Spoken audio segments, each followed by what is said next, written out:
포천의 한 부대 면회실은 주말에 활기로 시끄러웠다. 오랜만에 만난 가족과 연인들의 웃음소리, 여기저기서 터져나오는 안부 섞인 대화들이 왁자지껄하게 공간을 채우고 있었다. 하지만 그 소란 속에서도 유독 한 테이블 주위의 공기만은 얼음장처럼 차가웠다. 이진우 이병과 그의 누나 이서연, 그들 앞에는 방금 전까지 따뜻한 온기를 품고 있었던 찰제 도시락이 뒹굴고 있었고, 그 안의 내용물은 두 사람의 머리와 옷 위로 처참하게 쏟아져 내린 후였다. 김치와 나물 반찬, 그리고 아직 김이 채 가시지 않은 뜨거운 국물이 그들의 머리카락을 타고 흘러내려 굴욕적인 흔적을 남겼다. 이 모든 것을 만든 장본인 김민석 준이는 팔짱을 낀 채 경멸적인 미소를 지으며 그 광경을 내려다보고 있었다. 그의 목소리는 면회실의 모든 소음을 뚫고 나올 만큼 오만하고 날카로웠다. 이딴 싸구려 음식을 어디다 들이밀어? 네 누나 딱 술집 작복꼴인데 이런 건 어울리지. 그의 모욕적인 말은 비수처럼 날아와 이진우 이병의 가슴에 박혔다. 진우는 공포에 질려 사시나무처럼 떨고 있었다. 그의 얼굴은 하얗게 질렸고 당장이라도 무릎을 꿇고 용서를 빌 것처럼 비굴해 보였다. 그는 감히 고개를 들어 김준희를 쳐다보지도 자신의 머리 위로 쏟아진 음식물을 닦아낼 엄두도 내지 못했다. 그의 세상은 이미 무너져 내린 후였다. 하지만 누나는 달랐다. 이서연, 그녀는 비명조차 지르지 않았다. 그녀의 얼굴과 머리카락에도 똑같이 뜨거운 국물과 밥알이 엉겨붙어 있었지만 그녀는 조금의 미동도 없이 그 자리에 서 있었다. 그녀의 허리는 꼿꼿했고 표정에는 그 어떤 굴욕감이나 분노도 드러나지 않았다. 마치 지금 일어난 일이 자신과는 아무런 상관도 없다는 듯이. 그녀는 천천히 아주 침착하게 손을 들어 자신의 얼굴을 타고 흐르는 국물을 닦아냈다. 그리고는 아무 일도 없었다는 듯 떨고 있는 동생 진우에게로 몸을 돌렸다. 그녀는 자신의 손수건을 꺼내 동생의 뺨에 묻은 김칫국물을 부드럽게 닦아주기 시작했다. 그녀의 그 침착함이 김민석 준이를 더욱 불쾌하게 만들었다. 하지만 그가 다시 입을 열어 모욕을 퍼부으려던 순간 그는 그녀의 눈을 보았다. 그리고는 그는 자신도 모르게 말을 멈췄다. 그녀의 눈은 얼음장처럼 차가웠다. 그 안에는 그 어떤 감정도 담겨 있지 않았다. 오직 모든 것을 꿰뚫어 보는 듯한 깊이를 알 수 없는 냉기만이 서려 있었다. 그것은 먹잇감을 내려다보는 포식자의 눈빛이었고 죄인을 심판대에 세운 법관의 눈빛이었다. 김민석 준이는 방금 자신이 힘없는 두 남매를 완벽하게 짓밟았다고 생각했다. 하지만 그건 완벽한 착각이었다. 그는 방금 대한민국 국방부 인권정책과장 육군 소장의 머리 위에 음식을 쏟아부은 것이었다. 그리고 심판의 폭풍은 바로 지금 이 자리에서 시작되려 하고 있었다. 모든 비극의 씨앗은 포천의 늦가을 햇살이 유난히 눈부셨던 어느 주말 오후에 싹텄다. 대한민국 육군 제-X 보병사단 예하 독수리연대. 통일의 최전선이라는 거창한 구호가 위병소 위에 큼지막하게 걸려 있었지만 부대 전체를 감싸고 있는 공기는 구호의 활기참과는 거리가 멀었다. 오히려 잘 조여진 현악기처럼 금방이라도 끊어질 듯한 팽팽한 긴장감이 부대 곳곳에 서려 있었다. 주말을 맞아 면회 온 가족들의 차량들이 드문드문 주차되어 있었지만 그들의 얼굴에서도 편안함보다는 어딘지 모를 불안감이 엿보였다. 위병소를 통과한 한 여성이 면회실을 향해 걸어가고 있었다. 그녀의 이름은 이서연. 수수한 베이지색 니트에 청바지, 그리고 편안한 스니커즈 차림. 화장기 없는 얼굴과 질끈 묶은 머리는 영락없는 주말을 맞아 동생을 보러 온 평범한 누나의 모습이었다. 그녀의 손에는 동생이 좋아할 반찬들로 정성껏 채운 보온 도시락 가방이 들려 있었다. 그녀의 겉모습은 지극히 평범했지만 그녀가 주변을 살피는 눈빛만큼은 평범함과는 거리가 멀었다. 그녀의 눈은 무심하게 스쳐 지나가는 듯 하면서도 부대의 모든 것을 놀라울 정도로 정확하게 분석하고 있었다.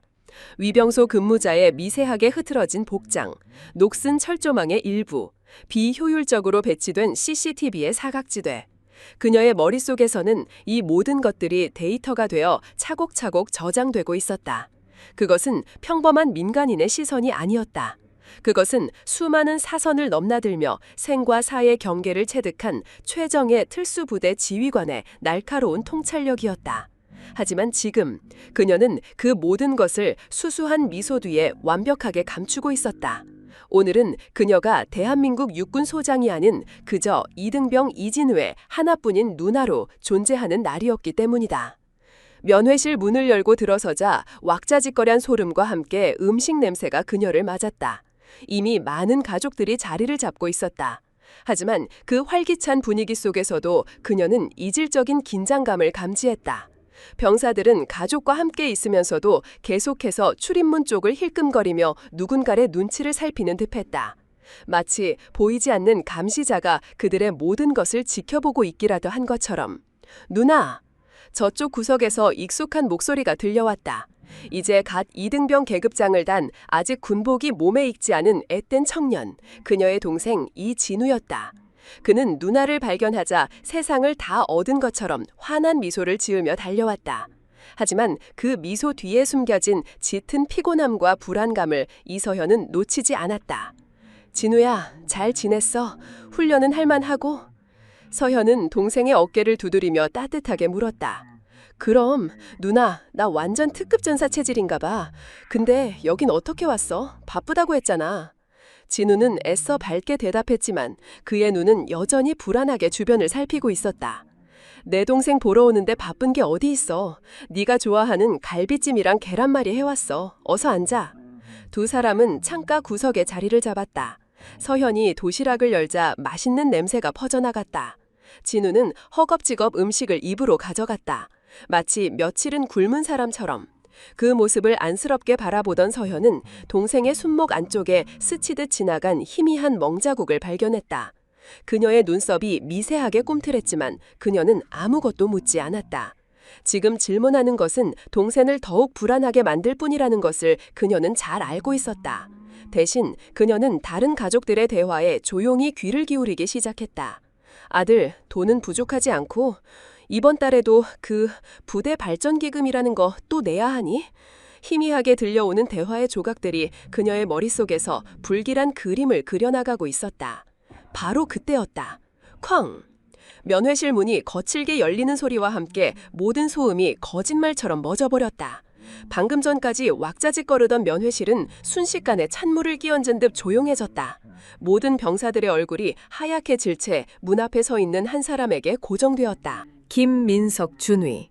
그는 20 중반쯤으로 보이는 젊은 간부였지만 그의 얼굴에는 나이에 걸맞지 않는 오만함과 권태로움이 가득했다. 그는 군복을 마치 패션 아이템처럼 일부러 단추를 한두 개 푼 채 비스듬하게 걸치고 있었다.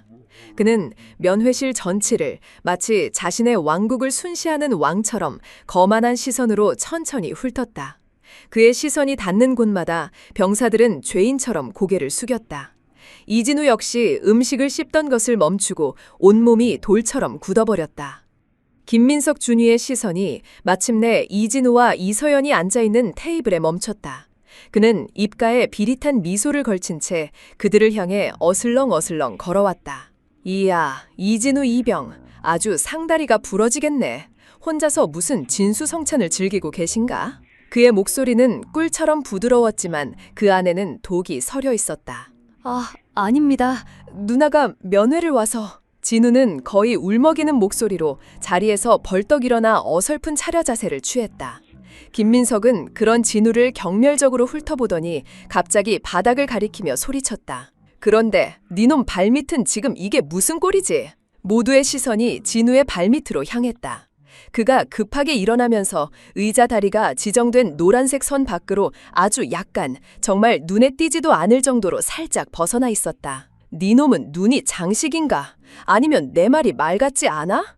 내가 면회실 의자는 항상 노란 선 안쪽에 정확히 맞춰놓으라고 몇 번이나 말했지. 이런 사소한 것 하나 지키지 못하는 정신 상태로 전직 나면 총은 제대로 쏠 수 있겠어? 니놈 하나 때문에 우리 소대 전체의 군기가 빠졌다는 소리를 듣게 생겼잖아. 그의 고함 소리가 면회실 전체에 울려 퍼졌다. 다른 가족들은 어쩔 줄 몰라 하며 시선을 피했다. 이것은 명백한 트집이자 공개적인 망신주기였다. 이서연은 그 모든 광경을 처음부터 끝까지 아무 말 없이 지켜보고 있었다. 그녀는 분노하지 않았다. 놀라지도 않았다. 대신 그녀의 머리는 그 어느 때보다도 차갑게 돌아가고 있었다. 그녀는 김민석 준위의 어깨에 달린 계급장과 가슴에 달린 이름표를 자신의 눈이라는 카메라로 정확하게 촬영했다. 그의 언행, 그의 태도, 그리고 그를 바라보는 다른 병사들의 공포에 질린 눈빛까지, 이 모든 것들이 하나의 사건 파일이 되어 그녀의 머릿속에 정리되고 있었다. 직권남용, 공개 모욕, 가혹행위, 소지, 다분. 한참 동안 진우를 향해 폭언을 퍼붓던 김민석 준이는 마침내 고개를 들어 진우의 옆에 서 있는 이서연을 바라보았다. 그는 마치 물건을 감정하듯 노골적인 시선으로 그녀의 머리부터 발끝까지를 천천히 훑어내렸다. 그의 눈에는 경멸과 함께 저급한 호기심이 뒤섞여 있었다. 그런데 옆은 누구셔? 누나라고. 그는 비웃음을 머금은 채 이서연에게 직접 말을 걸었다. 네, 제가 진우 누나입니다. 서현은 차분하게 대답했다. 그녀의 목소리에는 조금의 떨림도 없었다. 김민석은 그녀의 그 당당한 태도가 마음에 들지 않는다는 듯 미간을 찌푸렸다. 그는 그녀의 수수한 니트와 청바지를 다시 한번 훑어보더니 입을 열었다. 그의 목소리에는 이제 노골적인 조롱과 시비조가 가득했다. 군인 누나라는 사람이 옷차림이 천박하게 그게 뭐야? 어디 나이트클럽이라도 가시나? 병사들 군기 잡는 신성한 부대에 그런 야한 옷차림으로 드러나내면 군인들 사기에 문제가 생긴다는 거 몰라? 그의 말은 명백한 성희롱이자 인격 모독이었다. 진우의 얼굴이 새하얗게 질렸다. 누나, 그게 아니라. 그가 뭐라고 변명하려 했지만 서현은 손을 들어 조용히 그를 제지했다. 면회실의 공기는 완전히 얼어붙었다. 모두가 숨을 죽이고 이 잔혹한 연극의 다음 장면을 기다리고 있었다. 이서연은 김민석 준이를 똑바로 쳐다보았다. 그녀의 눈은 여전히 어떤 감정도 드러내지 않고 있었다. 하지만 그녀의 눈동자 가장 깊은 곳에서 아주 희미하지만 얼음보다 차갑고 칼날보다 날카로운 무언가가 조용히 빛나기 시작했다. 그것은 정의의 여신이 자신의 다음 심판 대상을 발견했음을 알리는 서늘한 선광이었다. 그녀의 침묵은 곧 시작될 거대한 전쟁을 예고하는 가장 무서운 선전포고였다. 김민석 준이가 경멸적인 시선을 마지막으로 던지고 면회실을 떠나자 얼어붙었던 공간의 시간은 아주 느리고 삐걱거리며 다시 흐르기 시작했다. 하지만 이미 한 번 깨져버린 유리잔처럼 이전에 활기차고 따뜻했던 분위기는 다시 돌아오지 않았다. 사람들의 웃음소리는 잦아들었고 대화는 나직한 속삭임으로 바뀌었다. 모두가 방금 전에 그 폭력적인 장면을 애써 외면하려는 듯 어색한 침묵 속에서 자기 앞의 음식에만 시선을 고정했다. 공기 중에는 음식 냄새 대신 굴욕과 공포가 남긴 씁쓸한 잔향만이 감돌았다.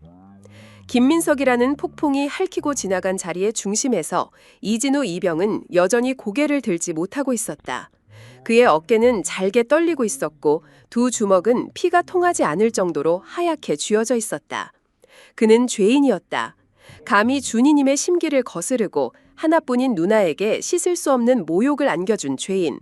그는 감히 누나의 얼굴을 쳐다볼 수가 없었다. 누나, 미안해.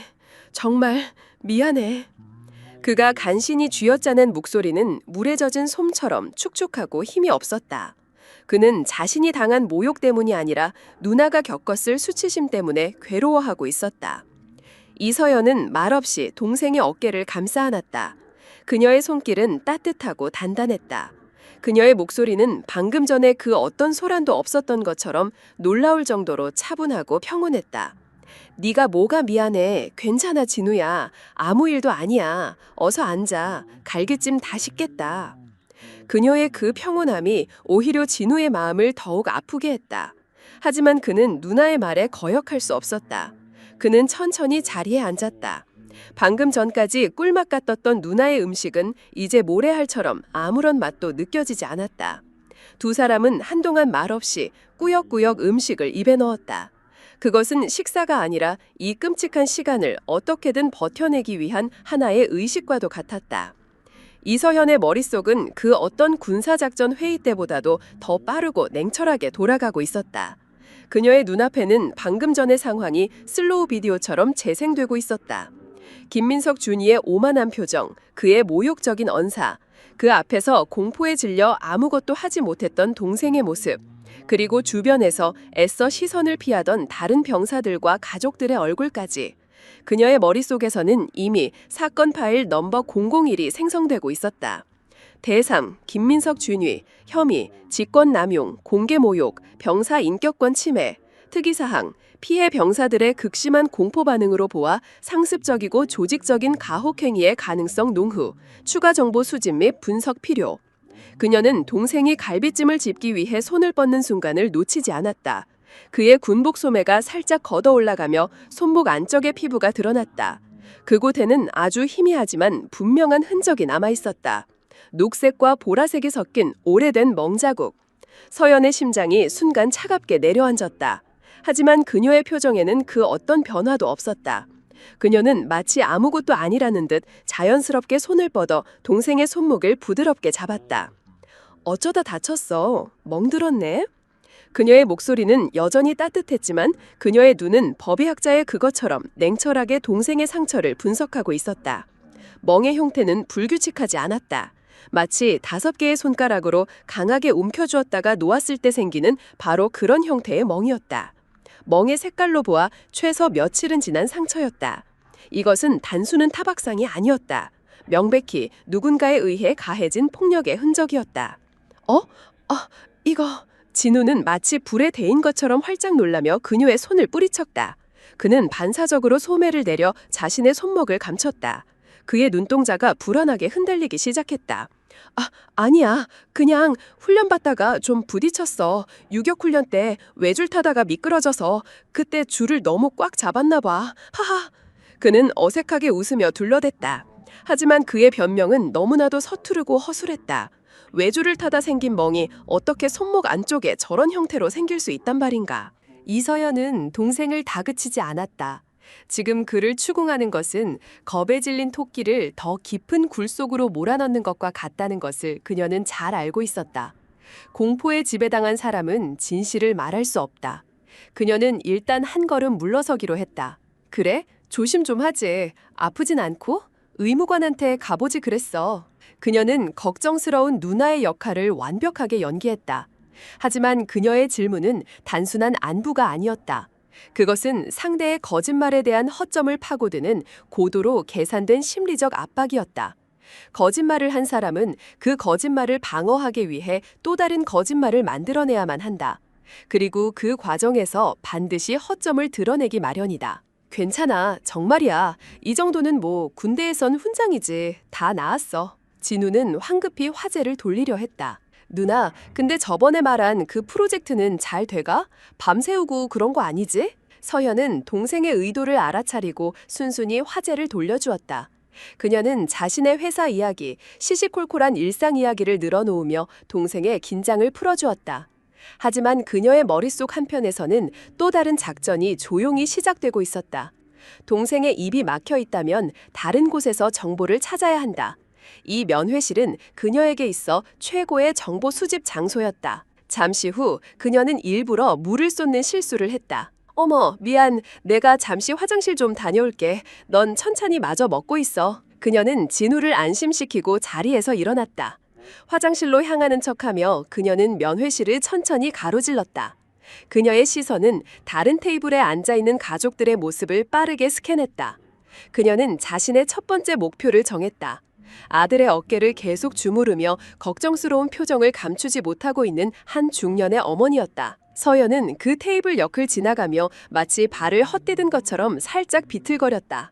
어머나, 죄송합니다. 그녀는 자연스럽게 사과하며 그 어머니와 눈을 맞췄다. 아니에요, 괜찮습니다. 어머니는 마지못해 대답했지만 여전히 경계심을 풀지 않았다. 서연은 따뜻하고 부드러운 미소를 지었다. 그것은 모든 사람의 경계심을 무장해제시키는 그녀만의 강력한 무기 중 하나였다. 아드님 보니 듬직하고 좋네요. 저희 동생은 아직 적응을 잘 못하는 것 같아서요. 이 부대 훈련이 많이 힘든가 봐요. 그쵸? 그녀는 훈련이라는 단어를 사용해 상대방이 부담 없이 대답할 수 있는 안전한 질문을 던졌다. 어머니는 잠시 망설였다. 그녀는 주변을 한번 휙 둘러보더니 목소리를 낮추어 대답했다. 훈련도 훈련이지만 다른 게 더 힘들죠. 다른 거라면? 서연은 순진한 표정으로 되물었다. 어머니는 입술을 달싹이다가 아들의 눈치를 한번 보고는 거의 들리지 않을 정도의 작은 목소리로 속삭였다. 매달 부대 발전기금이라고 돈을 보내줘야 해요. 안 그러면 우리 아들이 힘들어지니까 어쩔 수 없죠. 좋은데 쓴다고는 하는데 액수가 너무. 부대 발전기금. 서연의 머릿속에 경고등이 켜졌다. 군에서는 그 어떤 명목으로도 병사 개인이나 가족에게 금품을 요구할 수 없도록 되어 있었다. 이것은 명백한 불법 금품 갈취였다. 저런, 다들 그렇게 내시나 봐요. 쉬쉬해서 그렇지 아마 거의 다 낼걸요.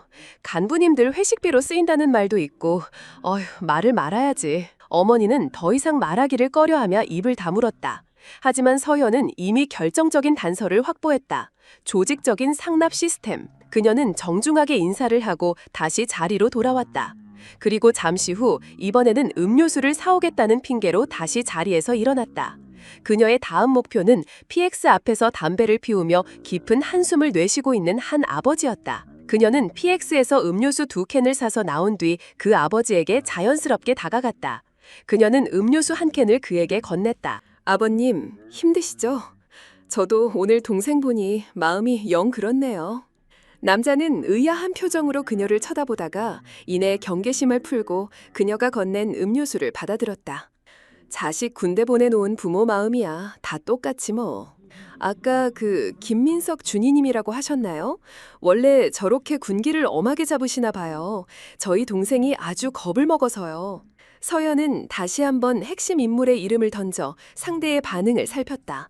그 아버지의 얼굴이 순간 험악하게 일그러졌다. 그는 바닥에 침을 뱉으며 욕설을 내뱉었다.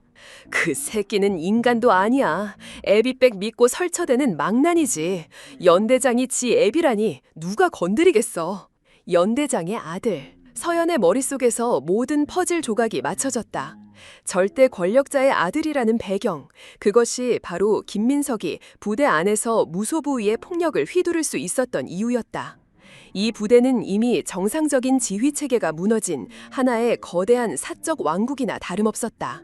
아버지는 한이 맺힌 듯 말을 이어갔다. 우리 아들놈 얼마 전에 새로 사준 시계도 잃어버렸다고 하더만. 말로는 훈련하다 잃어버렸다는데 내가 볼 땐 뻔하지 뭐. 그놈한테 뺏긴 거지. 어디다 하소연할 데도 없고 그냥 무사히 전역만 하기만을 바랄 뿐이요. 폭행, 금품 갈취, 그리고 최고 지휘관의 묵인 또는 동조. 이 부대는 뿌리부터 썩어 있었다. 면회 시간이 끝나갈 무렵 서연은 무거운 마음으로 자리로 돌아왔다. 그녀는 더 이상 아무것도 묻지 않았다. 하지만 그녀의 마음은 이미 결정되었다. 진우야. 떠나기 전 그녀는 동생의 손을 꼭 잡았다. 무슨 일이 있어도 절대로 기죽지 마. 그리고 혹시라도, 정말 혹시라도 무슨 일이 생기면 꼭 누나한테 전화해야 해. 알았지? 망설이면 안 돼. 그녀의 목소리에는 누나의 따뜻함을 넘어선 그 어떤 것도 뚫을 수 없을 것 같은 단단한 의지가 담겨 있었다. 진우는 그 의미를 전부 이해하지는 못했지만 자신을 걱정하는 누나의 진심에 고개를 끄덕였다. 이서연은 부대를 빠져나와 자신의 차에 올라탔다. 그녀는 차에 타자마자 따뜻하고 상냥했던 누나의 다면을 벗어던졌다. 그녀의 얼굴은 이제 얼음처럼 차가웠고 눈은 날카로운 칼날처럼 빛나고 있었다. 그녀는 자신의 스마트폰을 꺼내 보안 회선을 통해 단 한 줄의 문자 메시지를 입력했다. 수신인은 부관으로 저장되어 있었다. 제1사단 독수리 연대, 연대장 김종필 대령 및 직할중대 소대장 김민석 준위, 전반적인 인권 실태 및 부조리 의혹 관련 예비조사 프로토콜 개시, 관련 자료 수집 및 보고 바람. 문자를 전송한 그녀는 시동을 걸었다. 그녀의 차가 부대를 빠져나가는 순간 그것은 단순한 귀가가 아니었다.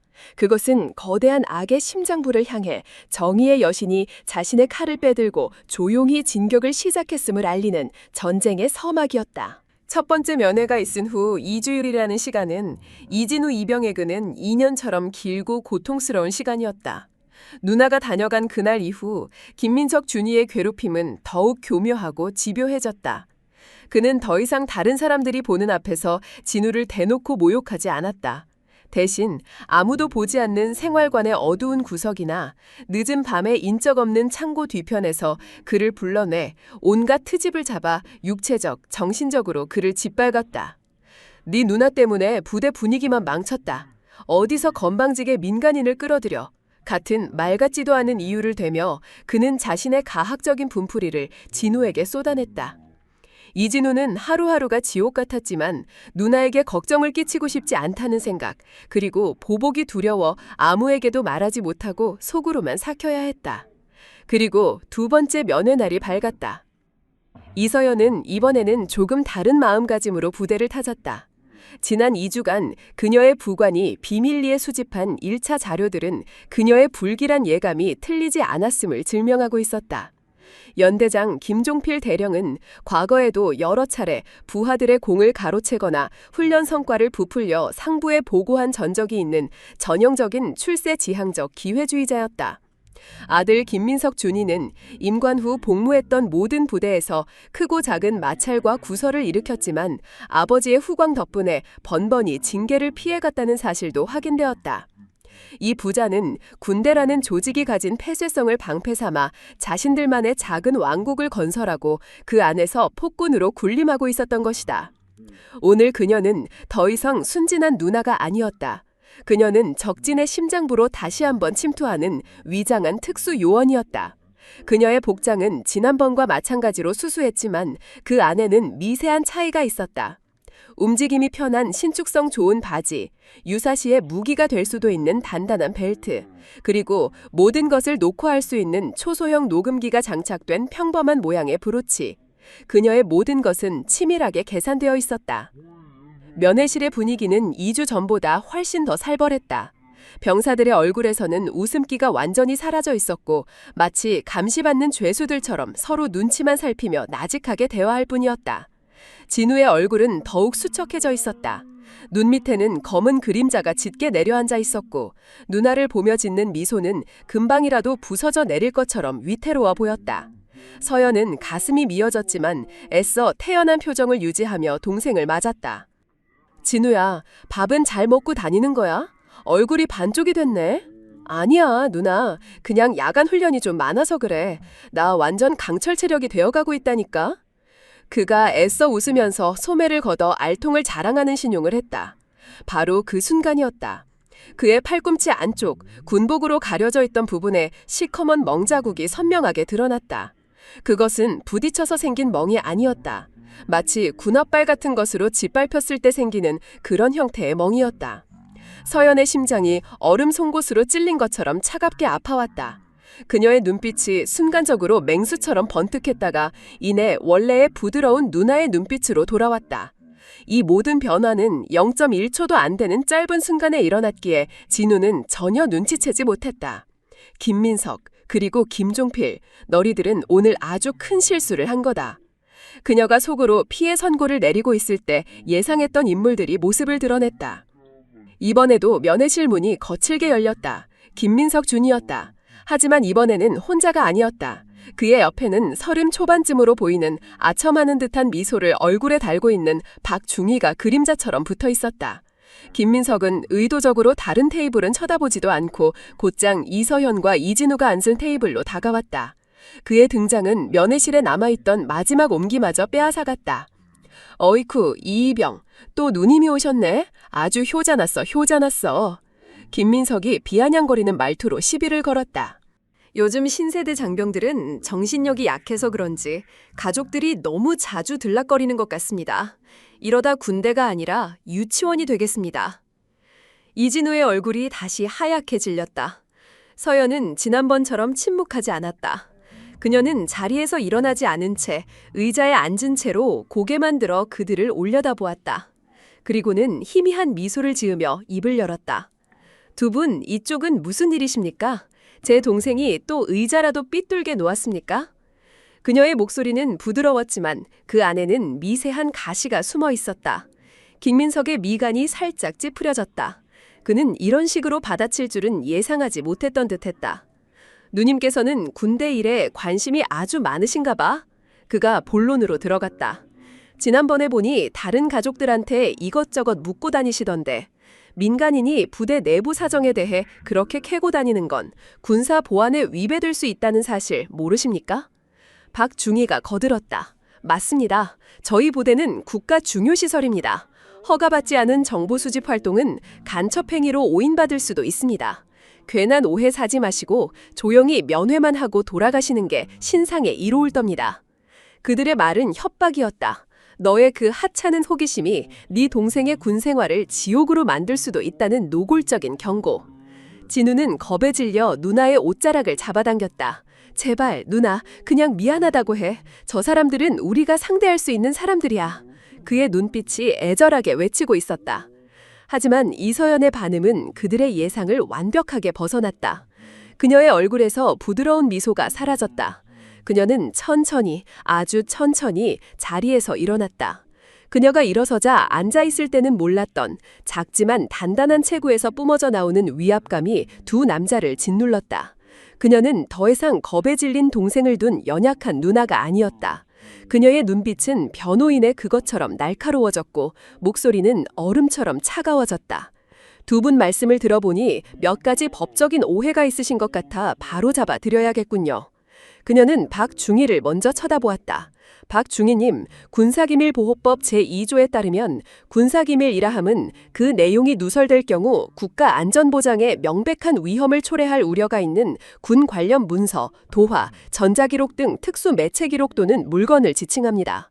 제가 다른 학부모님들과 아들의 식사는 괜찮은지, 잠자리는 불편하지 않은지에 대해 나눈 대화가 과연 국가안전보장을 명백히 위협할 수준의 군사기밀에 해당한다고 보십니까? 만약 그렇게 판단하신다면 중희님께서는 지금 군사기밀의 범위를 자의적으로 확대 해석하여 민간인의 기본권을 침해하고 계신 겁니다. 이것은 명백한 직권 남용에 해당할 수 있습니다. 박중희의 얼굴이 순간 굳어졌다. 군사기밀보호법 제2조? 직권남용? 평범한 민간인의 입에서 나올 거라고는 상상도 못했던 법률 용어들이 튀어나오자 그는 순간 말문이 막혔다. 서연은 그에게 더 이상 반박할 기회를 주지 않고 시선을 김민석 준위에게로 옮겼다. 그녀의 눈빛은 더욱 차갑고 날카로워졌다. 그리고 김민석 준위님, 제가 제 동생의 안위를 걱정하고 다른 병사들의 생활에 대해 관심이 갖는 것이 그렇게 불편하십니까? 혹시 제가 알아서는 안 되는 무언가가 이 부대 안에 존재하기라도 하는 겁니까? 그녀의 질문은 전곡을 찔렀다. 김민석의 눈이 순간적으로 흔들렸다. 무슨 헛소리야. 우리 부대는 전군 최고의 인권 모범 부대다. 그가 버럭 소리를 질렀지만 그의 목소리에는 이전과 같은 자신감이 없었다. 서연은 그의 반응을 예상했다는 듯 차분하게 말을 이었다. 그녀의 목소리는 이제 강의를 하는 교수처럼 논리정연하고 빈틈이 없었다. 그렇습니까? 그렇다면 다행이군요. 왜냐하면 군형법 제62조 가혹행위 조항에 따르면 직권을 남용하여 학대 또는 가혹한 행위를 한 사람은 5년 이하의 징역에 처하도록 되어 있습니다. 또한 병영 내에서 발생하는 모든 폭행, 폭언, 금품 갈취 등의 행위는 국방부 훈령 제25045 병영생활 행동 강령에 따라 엄격히 금지되어 있으며 이는 지휘관의 관리 감독 책임과도 직결되는 중대한 사안입니다. 준희님께서는 물론 이 모든 규정에 대해 저보다 더 잘 알고 계시겠죠? 군형법 제62조, 국방부 훈령 제25045 이 단어들이 튀어나오는 순간 김민석과 박중희의 얼굴은 하얗게 질려버렸다. 저 여자는 대체 정체가 뭐지?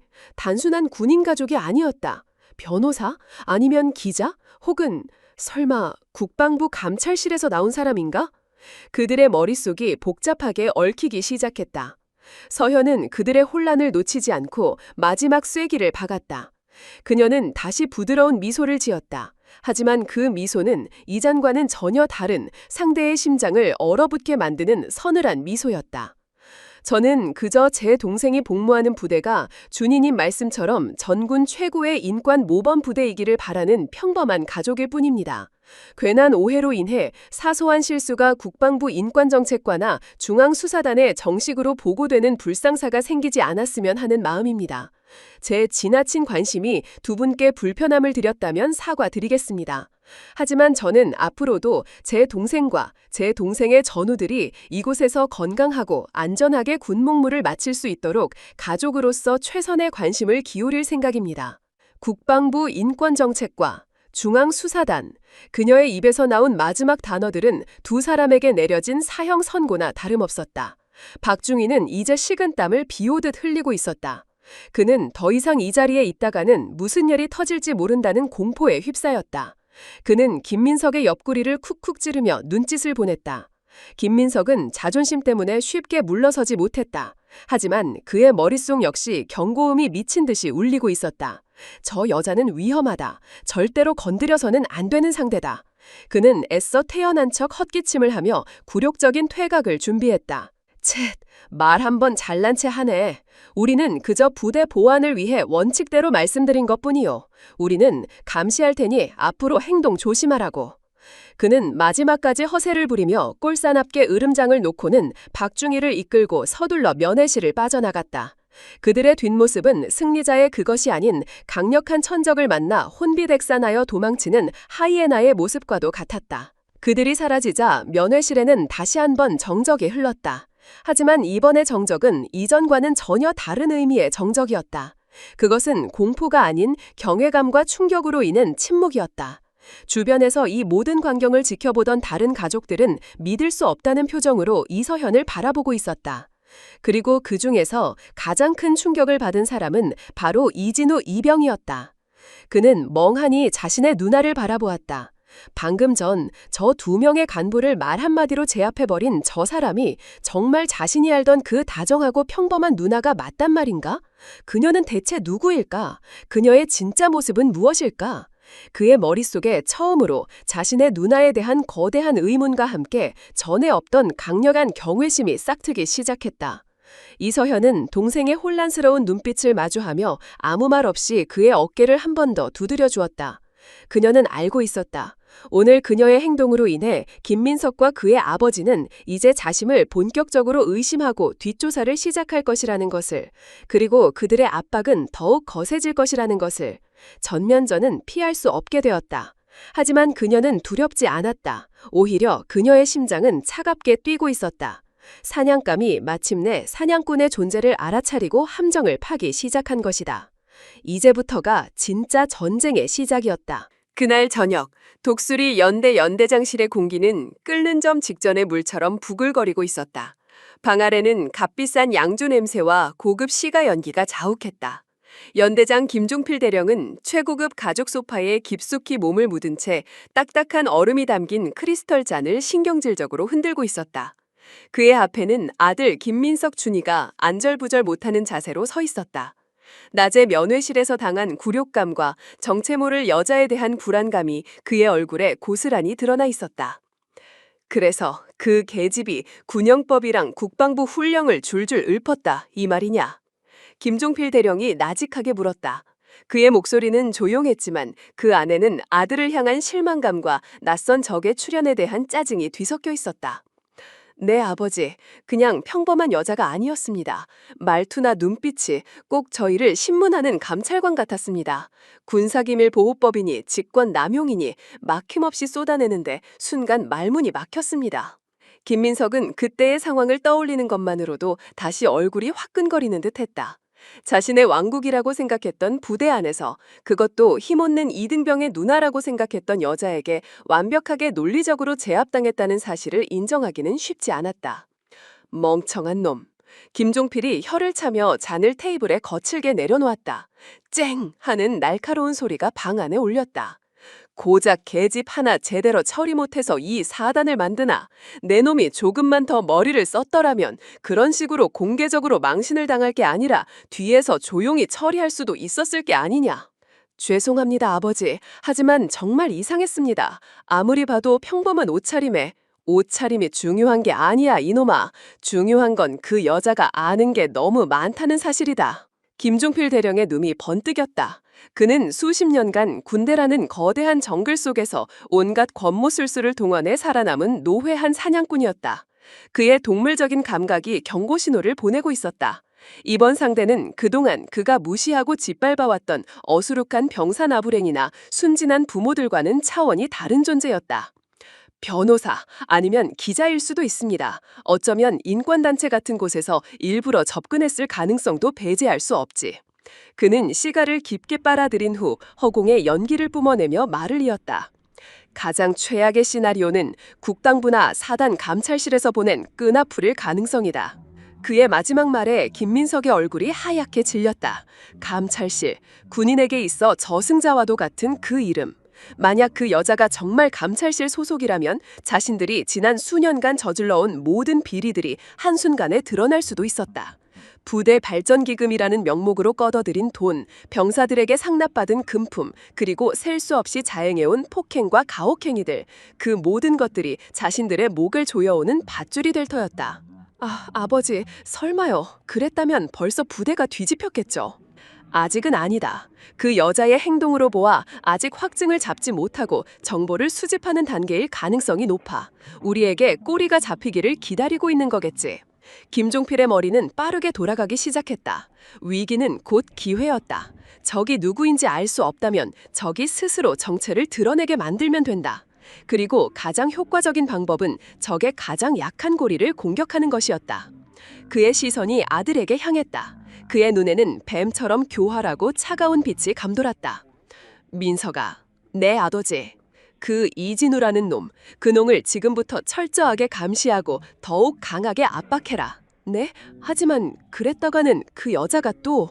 그러니까 머리를 쓰라는 거다, 이 멍청한 놈아. 김종필이 버럭 소리를 질렀다. 대놓고 때리거나 욕을 하라는 게 아니야. 아무도 보지 않는 곳에서 아무런 흔적도 남기지 않는 방법으로 그놈의 정신을 아주 갈기갈기 찢어놓으라는 말이다. 잠을 재우지 마라. 식사 시간에 교묘하게 방해해서 밥을 제대로 먹지 못하게 해라. 다른 병사들을 시켜 은근히 따돌리게 만들어라. 그놈을 완벽하게 고립시켜서 스스로 제 누나에게 제발 더 이상 찾아오지 말라고 빌게 만드는 거다. 그의 계획은 지독하게 잔인하고 교활했다. 직접적인 폭력이 아닌 영혼을 서서히 갉아먹는 방식을 통해 이진우를 압박하고 그를 통해 이서연의 행동을 통제하겠다는 계산이었다. 그리고 동시에 그 여자의 뒷조사를 시작해라. 네가 신뢰할 만한 놈들 몇 명을 붙여 휴가 나가는 척 위장해서 그 여자가 어디에 사는지, 직업은 뭔지, 주변 인물은 누구인지 샅샅이 캐내. 사진도 찍어두고 상대가 누구인지 알아야 우리도 대응을 할 수 있을 게 아니냐. 알겠습니다, 아버지. 당장 조치하겠습니다. 김민석의 얼굴에는 다시 자신감이 돌아와 있었다. 아버지의 계획을 듣고 나니 정체 모를 상대에 대한 두려움이 사라지고 오히려 이 상황을 즐기고 싶다는 가학적인 쾌감마저 느껴졌다. 그는 자신의 소나기 안에서 서서히 망가져갈 이진우의 모습을 상상하며 비릿한 미소를 지었다. 그날 이후 이진우 이병의 군 생활은 이전과는 비교할 수 없는 진짜 지옥으로 변해갔다. 김민석의 지시를 받은 그의 하수인들은 마치 거미줄을 치는 거미처럼 보이지 않는 곳에서부터 이진우의 모든 것을 옥죄기 시작했다. 야간 불침번 근무가 끝나고 생활관으로 돌아오면 그의 침상 매트리스는 누군가 일부러 뿌려놓은 물 때문에 축축하게 젖어 있었다. 그는 차가운 바닥에서 새우잠을 자야만 했다. 식사 시간이 되어 식당에 가면 선임들은 일부러 그의 앞을 가로막고 배식을 늦게 받게 하거나 그의 식판 위로 반찬을 일부러 떨어뜨리고는 낄낄거리며 지나갔다. 그는 밥을 제대로 먹을 수 있는 날이 거의 없었다. 점호 시간이 되면 그의 관물대는 항상 트집 잡힐 거리를 만들어 놓은 것처럼 어지럽혀져 있었다. 아무리 완벽하게 정리해 놓아도 그가 잠시 자리를 비운 사이에 누군가 들어와 몰래 망가뜨려 놓는 것이었다. 그는 매일 밤 모두 앞에서 관물대 정리 불량이라는 이유로 혹독한 얼차려를 받아야만 했다. 가장 고통스러운 것은 동기들의 외면이었다. 얼마 전까지만 해도 함께 웃고 떠들던 동기들은 이제 그를 마치 전염병 환자처럼 피했다. 그에게 말을 걸거나 그를 도와주는 것이 곧 김민석 준이의 눈밖에 나는 길이라는 것을 모두가 알고 있었기 때문이다. 그는 완벽하게 혼자가 되었다. 아무도 없는 섬에 홀로 버려진 기분이었다. 육체적인 피로와 배고픔, 그리고 끔찍한 고독감. 이진우의 정신은 하루하루 피폐해져 갔다. 그는 잠을 제대로 잘 수 없었고 항상 불안감에 시달렸다. 그의 눈빛은 점점 더 흐릿해졌고 어깨는 눈에 띄게 움츠러들었다. 그리고 그 모든 고통의 순간마다 김민석 준이는 멀리서 그를 지켜보며 만족스러운 미소를 지었다.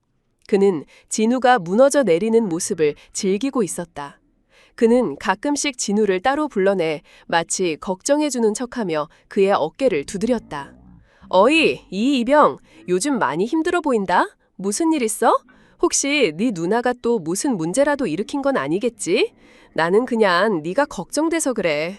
괜히 누나 때문에 네 군 생활만 힘들어지는 거 아니냐. 잘 생각해둬. 뭐가 널 위한 길인지. 그의 위선적인 말은 진우의 마음에 가장 깊은 상처를 남겼다.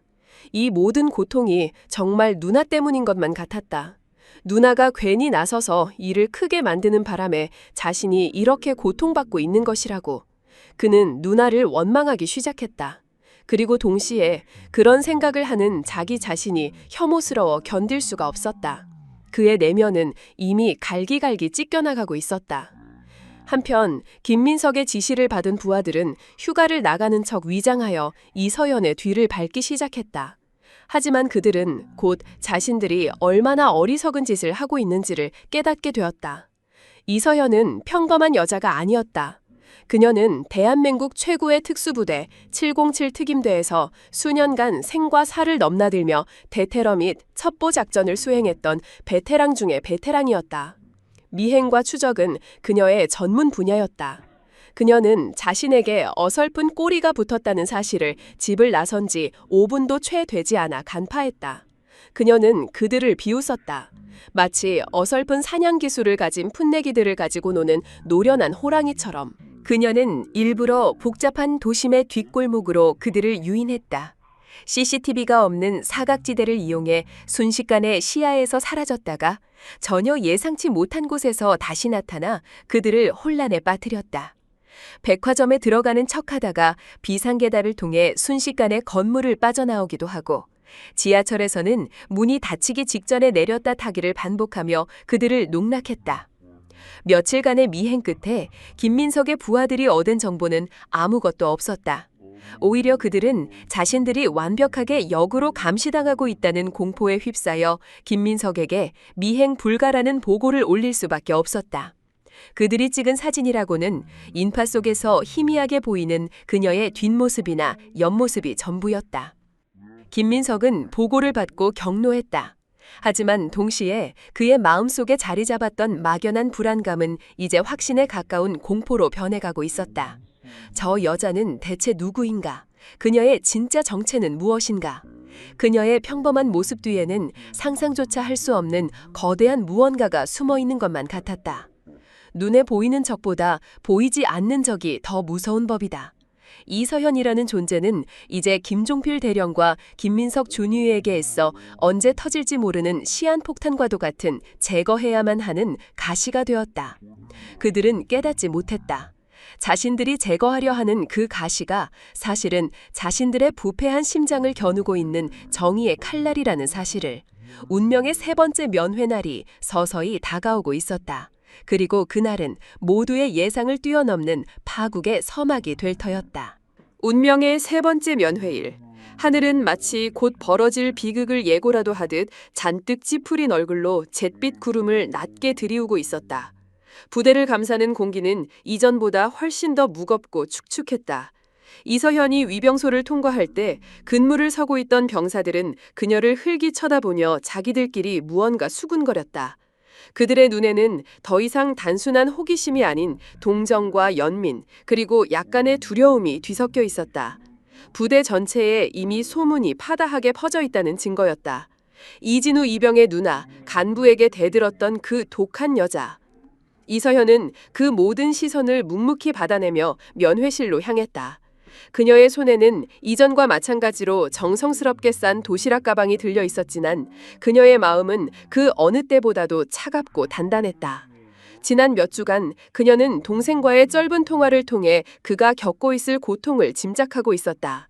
애써 밝은 척하는 목소리, 그 뒤에 숨겨진 깊은 피로감과 절망. 그녀는 동생이 이미 한계에 다다랐다는 것을 알고 있었다. 오늘 그녀는 이 모든 것을 끝내기 위해 이곳에 왔다. 그녀의 브로치에 달린 초소형 카메라는 이미 작동을 시작했고 그녀의 주머니 안에는 만약을 대비한 또 다른 녹음기가 조용히 숨쉬고 있었다. 면회실 문을 열자 예상했던 대로 싸늘한 정적이 그녀를 맞았다. 몇몇 가족들이 면회를 와 있었지만 그들은 모두 약속이라도 한 듯 구석자리에 모여 작은 목소리로만 대화하고 있었다. 면회실의 중앙, 가장 좋은 자리는 텅 비어 있었다. 마치 누군가를 위해 일부러 비워둔 것처럼. 누나. 이진우가 창백한 얼굴로 그녀를 맞았다. 그는 몇 주 사이에 마치 몇 년은 늙어버린 사람처럼 보였다. 그의 눈은 퀭했고 뺨은 움푹 패여 있었다. 한때 반짝이던 눈빛은 완전히 빛을 잃고 깊은 공허한 먼이 남아 있었다. 그는 누나를 보자 반가워하는 기색도 잠시 이내 주위를 살피며 불안한 표정을 지었다. 누나, 오지 말라고 했잖아. 왜 또 왔어? 그의 목소리에는 원망이 섞여 있었다. 하지만 이 원망이 자신을 향한 것이 아니라 이 지옥 같은 상황을 만든 자들을 향한 것이며 동시에 아무것도 할 수 없는 자기 자신에 대한 깊은 혐오감에서 비롯된 것임을 알고 있었다. 네 얼굴 보러 왔는데 뭐가 문제야? 일단 앉아. 서현은 일부러 텅 비어있는 중앙 테이블로 향했다. 이것이 그들이 파놓은 함정이라는 것을 알았지만 그녀는 피할 생각이 없었다. 오히려 그녀는 그 함정의 가장 깊은 곳으로 당당하게 걸어들어갔다. 두 사람이 자리에 앉고 도시락을 열자마자 기다렸다는 듯이 문이 열렸다. 김민석 준이었다. 이번에는 박중희뿐만 아니라 누가 봐도 불량해 보이는 상병 2명까지 대동하고 있었다. 그들은 마치 사냥감을 코너로 모는 늑대무리처럼 사방에서부터 천천히 그들의 테이블을 포위해왔다. 면회실에 있던 다른 가족들은 겁에 질려 슬금슬금 자리를 피하거나 아예 짐을 챙겨 밖으로 나가버렸다. 순식간에 거대한 면회실 안에는 이서현과 이진우 그리고 그들을 둘러싼 4명의 포식자들만이 남게 되었다. 이것은 치밀하게 계획된 무대였다. 다른 증인들을 모두 없앤 채 오직 자신들의 힘을 과시하고 두 남매를 완벽하게 짓밟기 위해 만들어진 그들만의 처형장. 어이쿠, 또 오셨네. 우리 부대에 아주 정들었나 봐. 김민석이 의자를 하나 끌어와 테이블에 거만하게 걸터앉으며 말했다. 그의 눈은 완전히 마시가 있었다. 이성을 잃은 분노와 상대를 파괴하기 직전의 잔인한 쾌감이 그의 눈에서 번뜩이고 있었다. 지난 몇 주간 이서현의 뒷조사에 실패하고 그녀의 정체에 대한 막연한 공포심에 시달렸던 그는 마침내 이성을 잃고 푹발하기 직전의 상태였다. 그는 오늘 이 여자에게 본때를 보여줌으로써 자신의 불안감을 해소하고 이 부대의 왕이 누구인지를 다시 한번 똑똑히 각인시킬 생각이었다. 동생 보러 오는 게 정드는 겁니까? 아니면 준이님 얼굴이 그리워서 제가 자꾸 찾아오는 것 같습니까? 이서현은 조금도 물러서지 않고 차가운 미소로 받아쳤다. 그녀의 도발에 김민석의 얼굴이 순간 불그락 푸르럭해졌다. 이 여편네가 아직도 정신을 못 차렸네? 너 오늘 내가 아주 버르장머리를 단단히 고쳐주마. 그는 자리에서 벌떡 일어나 서현이 정성껏 준비해온 도시락을 발로 찼다. 쾅 하는 소리와 함께 따뜻한 밥과 반찬들이 바닥으로 처참하게 쏟아져 내렸다. 누나! 이진우가 비명을 지르며 자리에서 일어났지만 뒤에 서 있던 상병 2명이 그의 양팔을 거칠게 붙잡아 억지로 자리에 앉혔다. 그는 무력하게 버둥거렸지만 건장한 2명의 선임을 당해낼 수는 없었다. 이딴 쓰레기 같은 음식을 어디 신성한 군대에 들고 와! 김민석은 바닥에 뒹구문 반찬들을 군홧발로 지시겼다. 그가 가장 아끼던 갈비찜이, 어머니의 손맛이 담긴 계란말이가 차가운 바닥에서 더러운 군홧발 아래 짓뭉개지는 모습을 보며 이진우의 눈에서 뜨거운 눈물이 흘러내렸다. 그리고 너! 김민석의 시선이 다시 이서현에게 향했다. 그는 아직도 뚜껑이 닫힌 채로 테이블 위에 남아있던 국통을 집어들었다. 니녀는 옷차림만 천박한 게 아니라 하는 짓도 아주 싸구려 술접 작부 같아. 그런 년한테는 이런 대접이 딱 어울리지. 그는 악마 같은 미소를 지으며 국통 뚜껑을 열었다. 그리고는 망설임 없이 그 안에 담겨있던 뜨거운 국물을 이서현의 머리 위로 쏟아부었다. 촤악! 끔찍한 소리와 함께 뜨거운 국물이 그녀의 머리와 얼굴 그리고 어깨를 타고 흘러내렸다. 니트 스웨터가 젖어들며 뜨거운 열기가 그녀의 살갗을 파고들었다. 하지만 그녀는 비명조차 지르지 않았다. 그녀는 그저 눈을 감고 모든 것을 묵묵히 받아내고 있었다. 그녀의 카메라와 녹음기는 이 모든 범죄의 증거를 하나도 빠짐없이 담아내고 있었다. 누나, 안 돼! 이진우가 절규했다. 그는 자신을 붙잡고 있는 선임들을 뿌리치기 위해 필사적으로 발버둥쳤다. 그 순간 김민석은 국통을 바닥에 던져버리고는 이번에는 밥통을 집어들었다.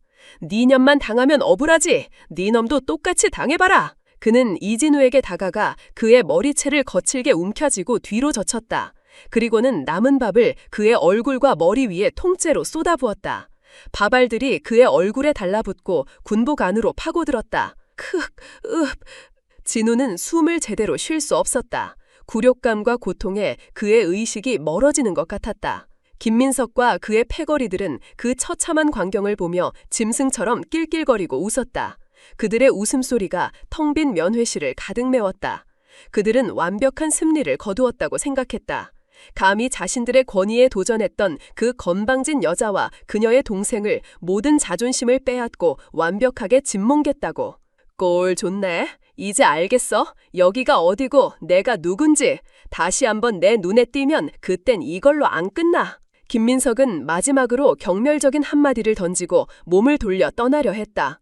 그의 임무는 끝났다. 이제 남은 것은 자신의 승리를 자축하는 것뿐이었다. 하지만 그는 몰랐다. 이 모든 것은 끝이 아니라 시작이라는 것을. 자신들이 벌인 잔혹한 파티는 사실 자신들을 지옥으로 끌고 갈 거대한 심판의 서막을 여는 의식이었음을. 거기까지. 그때 등 뒤에서 얼음처럼 차가운 목소리가 들려왔다. 김민석은 의아한 표정으로 뒤를 돌아보았다. 이서현이 천천히 자리에서 일어나고 있었다. 그녀의 머리카락에서는 여전히 국물이 뚝뚝 떨어지고 있었고 얼굴과 옷은 밥알과 반찬으로 엉망진창이었다. 그 모습은 분명 처참하고 굴욕적이었다. 하지만 이상하게도 그녀에게서는 조금의 나약함이나 패배감도 느껴지지 않았다. 오히려 그녀의 몸에서는 이전과는 비교할 수 없는 살벌하고 위압적인 기운이 뿜어져 나오고 있었다. 마치 깊은 잠에서 깨어난 굶주린 암사자처럼. 그녀는 천천히 자신의 얼굴에 붙은 밥알을 떼어냈다. 그리고는 고개를 들어 김민석을 똑바로 쳐다보았다. 그녀의 눈은 더 이상 인간의 눈이 아니었다. 그 안에는 모든 감정이 사라지고 오직 단 하나, 적을 향한 차가운 살이만이 남아 이글거리고 있었다. 김민석은 자신도 모르게 마른 침을 삼켰다. 그의 동물적인 본능이 지금 자신의 눈앞에 서 있는 존재가 감당할 수 없는 위험한 상대라는 것을 경고하고 있었다. 방금 뭐라고 했지? 이서연이 나지막에 물었다. 그녀의 목소리는 조용했지만 그 안에는 수천 볼트의 전류가 흐르는 것처럼 위험한 에너지가 담겨 있었다. 내 동생과 나에게 뭐라고 짓거렸냐고 다시 한번 말해봐라, 벌레 같은 놈. 그녀의 입에서 나온 벌레라는 단어에 김민석의 마지막 남은 이성의 끈이 끊어졌다. 이 미친년이 끝까지 야 뭐해 저놈 아주 죽기 직전까지 패버려. 그가 뒤에 있던 상병 2명에게 명령했다. 2명의 상병은 잠시 망설였지만 이내 명령에 따라 이진우에게 주먹을 날리려 달려들었다. 하지만 그들의 주먹이 이진우의 얼굴에 닿는 일은 결코 일어나지 않았다. 시간이 늘어났다. 김민석 준위의 광기 어린 명령이 떨어지고 2명의 상병이 이진우를 향해 주먹을 휘두르려던 그 찰나의 순간은 이서연에게는 마치 슬로우 모션 필름처럼 길고 선명하게 보였다. 그녀의 눈은 한 상병의 주먹 궤적, 다른 상병의 발 위치, 그리고 그들의 뒤에서 비열하게 웃고 있는 박중희와 김민석의 얼굴까지 모든 것을 한순간에 파악하고 분석했다. 그녀의 뇌는 수만 번의 실전 경험으로 단련된 슈퍼컴퓨터처럼 가장 효율적이고 파괴적인 대응 시나리오를 즉각적으로 계상해냈다. 수십 년간 그녀의 몸에 잠들어 있던 야수가 마침내 포효하며 깨어났다. 그녀가 움직인 것은 상병의 주먹이 동생의 얼굴에 닿기 불과 몇 센티미터 전이었다. 쉭! 그녀의 움직임은 움직였다고 표현하기 힘들 정도였다. 그녀는 마치 공간을 이동한 것처럼 눈 깜짝할 사이에 원래 서 있던 자리에서 사라져 이진우를 붙잡고 있던 2 상병의 바로 옆에 나타났다. 그녀의 몸놀림은 유연하고 치명적인 검은 표범과도 같았다. 컥! 가장 먼저 비명을 지른 것은 이진우의 오른쪽 팔을 붙잡고 있던 상병이었다. 그는 자신이 무엇에 맞았는지조차 인지하지 못했다. 서현은 그의 팔을 잡고 있던 손목 관절을 역방향으로 꺾는 동시에 팔꿈치로 그의 명치를 정확하게 타격했다. 인간의 몸에서 가장 취약한 급소 두 군데를 동시에 공격당한 상병은 숨막히는 고통과 함께 그대로 뒤로 나가떨어졌다. 그 모든 것이 1초도 안 되어 일어났다. 뭐야? 왼쪽에 있던 다른 상병이 당황하여 돌아보는 순간 서현의 손날이 이미 그의 목 옆 경동맥이 흐르는 지점을 파고든 후였다. 그것은 상대를 죽이지 않고 일시적으로 뇌로 가는 혈류를 차단하여 완벽하게 의식을 빼앗는 707 특임대에서 배우는 가장 기본적인 급소 타격술이었다. 상병은 억 하는 짧은 신음과 함께 눈이 뒤집히며 그대로 무너져 내렸다. 두 명의 건장한 남자가 눈 깜짝할 사이에 아무런 저항도 하지 못하고 쓰러졌다. 이 비현실적인 광경에 김민석과 박중희는 입을 떡 벌린 채 얼어붙었다. 저 여자가 방금 뭘 한 거지? 그들의 뇌는 눈앞의 상황을 따라잡지 못했다. 이 미친년이! 정신을 차린 박중희가 욕설을 내뱉으며 서연에게 달려들었다. 그는 나름대로 부대 내에서 싸움 좀 한다고 알려진 인물이었다. 그는 자신의 완력이라면 저 작은 체구의 여자를 충분히 제압할 수 있다고 판단했다. 그것은 그의 인생에서 가장 큰 오판이었다. 서연은 달려드는 박중희를 피하지 않았다. 오히려 그녀는 반걸음 앞으로 나아가며 그의 공격 범위 안으로 파고들었다.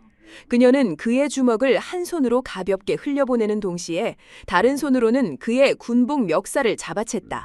그리고는 자신의 몸을 축으로 삼아 유도 기술인 어바치기와는 비교도 안 될 만큼 간결하고 파교적인 동작으로 그의 몸 전체를 공중으로 띄워 바닥에 내다 꽂았다. 쾅! 박중희의 등이 바닥에 부딪히며 면회실 전체가 울릴 정도의 굉음이 터져나왔다.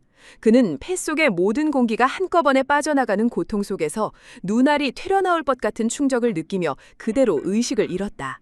3명, 불과 3초. 김민석 준이의 호위대를 자처했던 3명의 군인이 이제 면회실 바닥에 나뒹구는 무력한 짐짝이 되어 있었다. 이서연은 천천히 몸을 일으켰다. 그녀는 자신의 옷에 묻은 먼지를 가볍게 털어냈다. 마치 아주 사소하고 귀찮은 벌레 몇 마리를 치운 것처럼 그녀의 표정에는 아무런 변화도 없었다. 이제 면회실에는 오직 이서현과 이진우 그리고 새파랗게 질린 얼굴로 뒷걸음질 치는 김민석 3사람만이 서 있었다. 이진우는 경악과 충격 속에서 자신의 누나를 완전히 다른 사람처럼 바라보고 있었다. 저 사람이 정말 내 누나 맞아? 김민석은 공포에 질려 말을 더듬었다. 너 정체가 뭐야? 무슨 짓이야? 그는 자신도 모르게 허리에 차고 있던 권총집으로 손을 가져가려 했다. 부대 내에서 간부는 비상사태를 대비해 권총을 소지할 수 있었다. 그것이 지금 그가 기댈 수 있는 유일한 휴만이었다. 하지만 그의 손이 권총 손잡이에 닿기도 전에 이서현의 목소리가 그의 움직임을 얼려버렸다. 권총에 손대지 않는 게 좋을 거다. 지금 그 자세에서 손을 대면 나는 그것을 나에 대한 직접적인 살해 위협으로 간주하고 너를 즉각 무력화시킬 수밖에 없다. 내 말 이해했나? 그녀의 목소리에는 그 어떤 감정도 실려있지 않았지만 그 내용은 너무나도 살벌해서 김민석은 저절로 손을 내릴 수밖에 없었다. 그의 온몸이 덜덜 떨리고 있었다. 그는 이제야 깨달았다. 자신이 건드린 상대는 평범한 민간인이 아니라는 것을. 그녀는 자신과는 비교도 안 되는 진짜 괴물이었다. 바로 그때 면회실 문이 다시 한번 열렸다. 아니, 이 소라는 다 뭔가? 잔뜩 짜증이 섞인 목소리와 함께 배가 불룩 나온 중년의 장교가 모습을 드러냈다. 연대장 김종필 대령이었다. 그는 아들이 벌여놓은 파티가 끝날 때쯤 나타나 마지막으로 위험을 과시하며 상황을 마무리할 생각이었던 것 같다. 그는 면회실 바닥에 쓰러져 있는 부하들과 공포에 질린 아들, 그리고 국물과 밥알을 뒤집어 쓴 채 서 있는 이서현을 보고는 상황 파악이 되지 않아 미간을 찌푸렸다. 민석아, 이게 다 무슨 꼴이냐? 그리고 당신은? 그가 이서연을 향해 손가락질하며 무언가 말하려던 순간 그는 말을 멈출 수밖에 없었다. 이서현의 눈빛, 그의 아들을 얼어붙게 만들었던 바로 그 눈빛과 마주쳤기 때문이다. 김종필은 수십 년의 군 생활 동안 수많은 종류의 인간들을 만나봤지만 저런 종류의 눈빛은 처음이었다. 그것은 모든 것을 포기한 자의 눈빛도 분노에 찬 자의 눈빛도 아니었다. 그것은 모든 것을 끝낼 준비가 된 심판자의 눈빛이었다. 김종필 대령의 등골을 타고 불길한 예감이 뱀처럼 기어 올라왔다. 아버지, 저 여자가 갑자기 우리 애들을... 김민석이 아버지를 보자 잃었던 용기를 되찾고 고자질하듯 소리쳤다. 하지만 그의 아버지는 아들의 말을 듣고 있지 않았다. 그는 오직 이서연의 다음 행동을 숨막히는 긴장감 속에서 주시하고 있을 뿐이었다. 이서연은 더 이상 그들과 말을 섞을 필요가 없다고 판단했다. 이제 모든 것을 끝낼 시간이었다. 그녀는 천천히, 아주 천천히 자신의 핸드백으로 손을 가져갔다. 그 느린 동작에 김종필과 김민석은 자신들도 모르게 움찔했다. 그녀가 꺼낸 것은 무기가 아니었다. 그것은 평범한 검은색 가죽 지갑이었다. 그녀는 지갑을 열었다. 그리고 그 안에서 차가운 금속의 광택을 내뿜는 작은 물건을 꺼내들었다. 그것은 신분증 크기의 얇은 금속판이었다. 그녀는 그것을 자신의 가슴 높이로 들어올려 두 부자가 똑똑히 볼 수 있도록 보여주었다. 금속판의 중앙에는 대한민국의 국방부를 상징하는 봉황 무늬가 선명하게 양각되어 있었다. 그리고 그 아래에는 그녀의 신분을 증명하는 글자들이 서늘한 권위를 뽐내며 새겨져 있었다. 국방부 인권정책과장, 육군 소장, 이서현 소장, 메이저 제너럴, 별 2개. 김종필 대령의 눈이 터질 듯이 커졌다. 그의 뇌가 눈앞의 정보를 받아들이기를 거부했다. 소장? 저 젊은 여자가 별 2개짜리 장군이라고? 그것도 국방부 직속, 모든 군인들이 가장 두려워하는 바로 그곳, 인권정책과의 과장? 그의 머릿속이 하얗게 변했다. 다리가 풀려 그는 자신도 모르게 뒷걸음치다 벽에 등을 부딪혔다. 쿵 하는 소리가 그의 절망의 깊이를 대변해주고 있었다. 김민석 준이는 그 신분증이 의미하는 바를 제대로 이해하지도 못했다. 하지만 아버지의 반응만으로도 자신이 돌이킬 수 없는 끔찍한 실수를 깨달을 수 있었다. 이서연의 목소리가 마침내 그들에게 내려지는 최종 판결처럼 차갑고 장엄하게 울려 퍼졌다. 대한민국 육군 소장 이서현, 국방부 인권정책과장으로서 명한다. 그녀는 두 부자를 번갈아 쳐다보며 한 글자 한 글자 힘주어 발했다. 전 연대장 김종필 대령, 그리고 김민석 준이, 당신들을 직권남용, 가혹행위, 직무유기 및 폭행 교사 혐의로 지금 이 시간부로 현행범으로 체포한다. 체포라고? 김종필 대령의 입에서 바람 빠지는 소리가 새어나왔다. 그의 얼굴은 이제 핏기라고는 찾아볼 수 없는 완벽한 잿빛이었다. 수십 년간 군복을 입고 살아오면서 단 한 번도 상상해 본 적 없는 단어.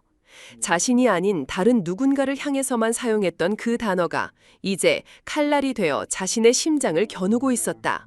그것도 일개 헌병이나 수사관이 아닌 국방부의 심장부에서 나온 별 2개짜리 장군의 입에서 직접. 그는 현실을 부정하려 발버둥쳤다. 이건 말도 안 돼. 무슨 자격으로? 여기는 내 관할구역이다. 외부인이, 그것도 신원도 불분명한 여자가 와서 연대장을 체포하겠다고? 이건 명백한 월권행위이자 군 지휘체계를 무너뜨리는 하극상이야. 그는 마지막 남은 권위를 쥐어짜내어 소리쳤다. 하지만 그의 목소리는 공허하게 떨리고 있었다. 그 자신조차 자신의 말이 아무런 힘도 없는 비명에 불과하다는 것을 알고 있었다. 그의 눈앞에 있는 저 금속 신분증은 진짜였다. 저것이 진짜라면 저 여자는 이곳에 그 누구도 함부로 할 수 없는 문자 그대로 하늘과도 같은 존재였다. 김민석 준이는 그제야 상황의 심각성을 어렴풋이 깨닫기 시작했다. 소장, 장군, 자신의 아버지조차 감히 고개도 들 수 없는 존재. 그런데 자신은 그 장군에게 술집 작부로 모욕하고 머리 위에 뜨거운 국물을 쏟아붓고 그녀의 동생을 발 아래 짓밟았다. 그의 다리가 사시나무처럼 떨리기 시작했다. 공포가 온몸을 마비시키는 듯했다. 이서연은 그들의 발악에 더 이상 대꾸할 가치를 느끼지 못했다. 그녀는 자신의 핸드백에서 이번에는 스마트폰을 꺼내들었다. 그녀는 태연하게 잠금을 해제하고 단축번호 1번을 길게 눌렀다. 신호음은 단 한 번 울렸다. 마치 전화를 기다리고 있었다는 듯이 곧바로 연결되었다. 수화기 너머로 냉철하고 차분한 남성의 목소리가 들려왔다. 과장님, 박철진 부과장입니다. 이서연은 쓰러져 있는 부하들을 힐끗 내려다보았다. 그리고는 차가운 분노를 억누른 강철처럼 단단하고 사무적인 목소리로 명령을 내리기 시작했다. 그녀의 목소리는 조용했지만 그 안에 담긴 단어 하나하나는 이 부대의 운명을 결정짓는 거대한 망치와도 같았다. 박 부과장, 지금 즉시 정의의 방패 절차를 발동한다. 수화기 너머의 박철진 부과장은 잠시 숨을 멈췄다. 정의의 방패. 그것은 국방부 인권정책과 내에서도 극비리에 운용되는 최악의 인권유린 사건이 발생했거나 지휘 계통의 조직적인 은폐부 저항이 예상될 경우에만 발동되는 최고 수준의 강제수사 프로토콜이었다. 이 절차가 발동된다는 것은 한 부대의 운명이 그날로 끝장난다는 것을 의미했다. 알겠습니다, 과장님. 좌표를 전송해 주십시오. 제-X사단 독수리 연대 연병장, 지금 내가 있는 곳이다. 그녀는 계속해서 명령을 내렸다. 그녀의 말은 한치의 망설임도 군더더기도 없었다. 인권침해조사 1팀 전원 5분 내로 출동 준비를 마치고 가장 빠른 헬기편으로 이곳으로 이동한다. 현장에 도착하는 즉시 연대 본부 및 모든 중대 행정반의 컴퓨터와 서류들을 압수수색하고 통신망을 포함한 부대 전체를 완벽하게 외부와 차단시켜라. 증거인멸의 우려가 있다. 1팀 즉시 출동시키겠습니다. 그리고 그녀의 목소리가 더욱 차갑게 가라앉았다. 707 특임대 여단장에게 내 이름으로 직접 연락해. 지금 즉시 완전 무장한 일개 중대병력을 이곳 독수리 연대로 급파하라고. 그들의 임무는 단 하나, 수사팀의 안전 확보다. 이 부대 지휘관들의 저항이 예상된다. 헌병이나 다른 부대의 개입은 일절 불허한다. 오직 707만이 나의 수사를 보장할 것이다. 30분 내로 모든 병력이 이곳에 도착해야 한다. 707까지 말입니까? 알겠습니다. 즉시 조치하겠습니다. 과장님, 혹시 신변의 위협이? 내 걱정은 하지 마라. 나는 내 몸 하나 정도는 지킬 수 있으니 대신 단 한 놈도 이곳에서 빠져나가지 못하게 해라. 알겠나? 명심하겠습니다. 이상. 그녀는 짧게 통화를 마쳤다. 그녀가 전화를 끊는 순간 면회실 안에는 죽음과 같은 침묵이 흘렀다. 김종필과 김민석은 자신들이 방금 무슨 말을 들었는지 제대로 이해할 수가 없었다. 인권침해조사 1팀? 국방부 직속 수사관들이 헬기를 타고 이곳으로 온다고? 그리고 707 특인대. 대한민국 최강의 대테러 부대, 인간 병기라 불리는 그들이 고작 이 부대를 제압하기 위해 중대 규모로 출동한다고? 이것은 현실이 아니었다. 이것은 전쟁이었다. 한 나라가 다른 나라를 침공할 때나 벌어질 법한 압도적이고 무자비한 전격전. 그리고 그 전쟁의 목표는 바로 자신들이었다. 김준필 대령의 마지막 남은 이성의 끈이 끊어졌다. 그는 더 이상 대령이 아니었다. 그는 그저 막다른 골목에 몰린 미친 쥐새끼에 불과했다. 안 돼! 이대로 끝낼 수는 없어! 그는 갑자기 허리에 차고 있던 권총을 뽑아들었다. 그의 눈은 공포와 광기로 붉게 충혈되어 있었다. 움직이지 마! 움직이면 쏴버릴 거야! 이건 미친 짓이야! 당장 네 놈의 부하들을 되돌리라고 해! 그가 총구를 이서연에게 겨누었다. 아버지! 김민석이 경악하며 외쳤다. 장군에게 총을 겨누다니. 이것은 반역이었다. 이제는 돌이킬 수 없는 강을 건너버린 것이었다. 하지만 이서연은 눈 하나 깜짝하지 않았다. 그녀의 얼굴에는 공포는커녕 오히려 한심하다는 듯한 경멸의 빛이 스쳐 지나갔다. 어리석군. 그 총알이 내 몸에 닿기 전에 네 놈의 손목은 이미 부러져 있을 거라는 사실을 아직도 모르겠나. 그녀가 나직하게 말했다. 그녀의 목소리에는 절대적인 자신감이 담겨 있었다. 김종필은 그녀의 눈을 보고 깨달았다. 저 여자는 빈말을 하는 게 아니었다. 저 여자는 정말로 그것이 가능했다. 그는 방금 자신의 손으로 자신의 마지막 탈출구를 막아버린 것이었다. 그때였다. 멀리서, 아주 멀리서 하늘이 우는 소리가 들려오기 시작했다. 두두두두두두. 처음에는 한 대의 헬리콥터 소리였다. 하지만 그 소리는 순식간에 2대, 3대, 그리고 마침내 셀 수 없이 많은 헬리콥터들의 굉음이 되어 하늘 전체를 뒤덮었다. 부대 전체가 거대한 굉음에 휩싸였다. 땅이 미세하게 진동하기 시작했다. 김종필과 김민석은 창밖을 내다보았다. 그리고 그들은 자신들의 눈을 의심했다. 잿빛 하늘을 가르고 검은 점들이 무서운 속도로 부대를 향해 접근하고 있었다. 그것은 수리온 기동 헬기들과 그보다 더 날렵하고 위압적인 블랙호크 특수작전 헬기들이었다. 거대한 강철의 새들이 마치 굶주린 독수리 떼처럼 먹잇감을 향해 강화하고 있었다. 이렇게 빨리? 김종필이 망연자실하게 중얼거렸다. 그녀가 전화를 끊은 지 이제 겨우 10분 남짓 지났을 뿐이었다. 헬리콥터들이 영병장 상공에 도착하자마자 약속이라도 한 듯 일사불란하게 움직이기 시작했다. 수리온 헬기에서는 검은색 점퍼에 국방부 특별수사팀이라고 적힌 조끼를 입은 수사관들이 로프를 타고 연병장으로 순식간에 강하했다. 그들은 착지하자마자 한치의 망설임도 없이 연대 본부와 각 중대 막사를 향해 흩어졌다. 그리고 블랙호크 헬기에서는 다른 차원의 존재들이 모습을 드러냈다.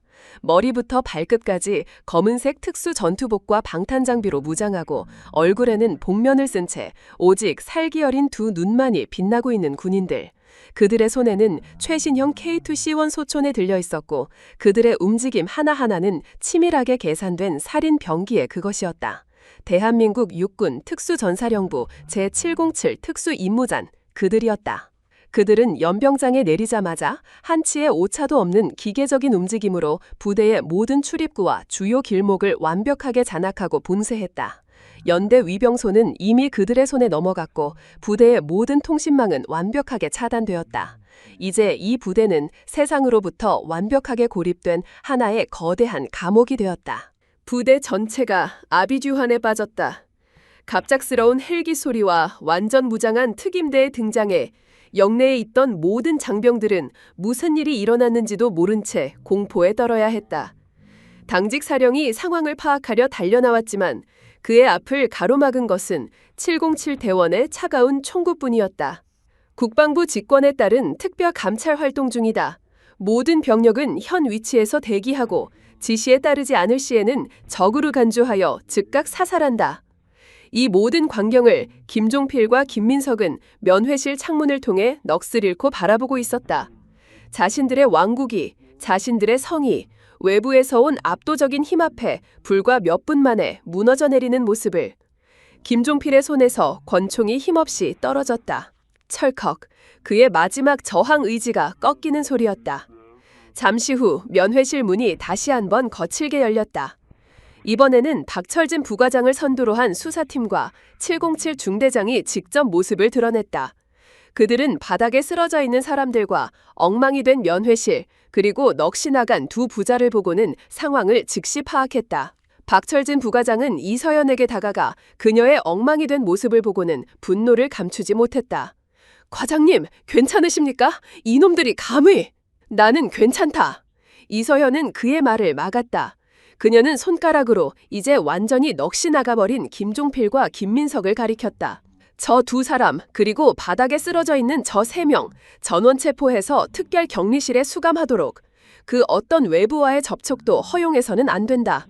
변호사 접견도 내가 허락하기 전까지는 금지다. 알겠습니다. 수사관들이 즉시 움직여 5명의 손에 수갑을 채우기 시작했다. 그들은 더 이상 아무런 저항도 하지 못했다. 그들은 이제 더 이상 장교나 군인이 아니었다. 그들은 그저 거대한 정의의 폭풍에 휩쓸린 이름 없는 죄수들에 불과했다. 모든 것이 정리된 후 이서현은 이진우에게 다가갔다. 그는 여전히 충격에서 벗어나지 못한 채 이 모든 비현실적인 광경을 멍하니 바라보고 있었다. 진우야. 누나의 목소리에 그는 그제야 정신을 차린 듯 고개를 들었다. 괜찮아. 이제 다 끝났어. 그녀는 동생의 머리에 붙은 바바를 조용히 떼어주며 나지막에 말했다. 그 한마디에 그동안 억눌려왔던 진우의 모든 서름과 고통이 한꺼번에 터져나왔다. 그는 어린아이처럼 누나의 품에 안겨 서럽게 울기 시작했다.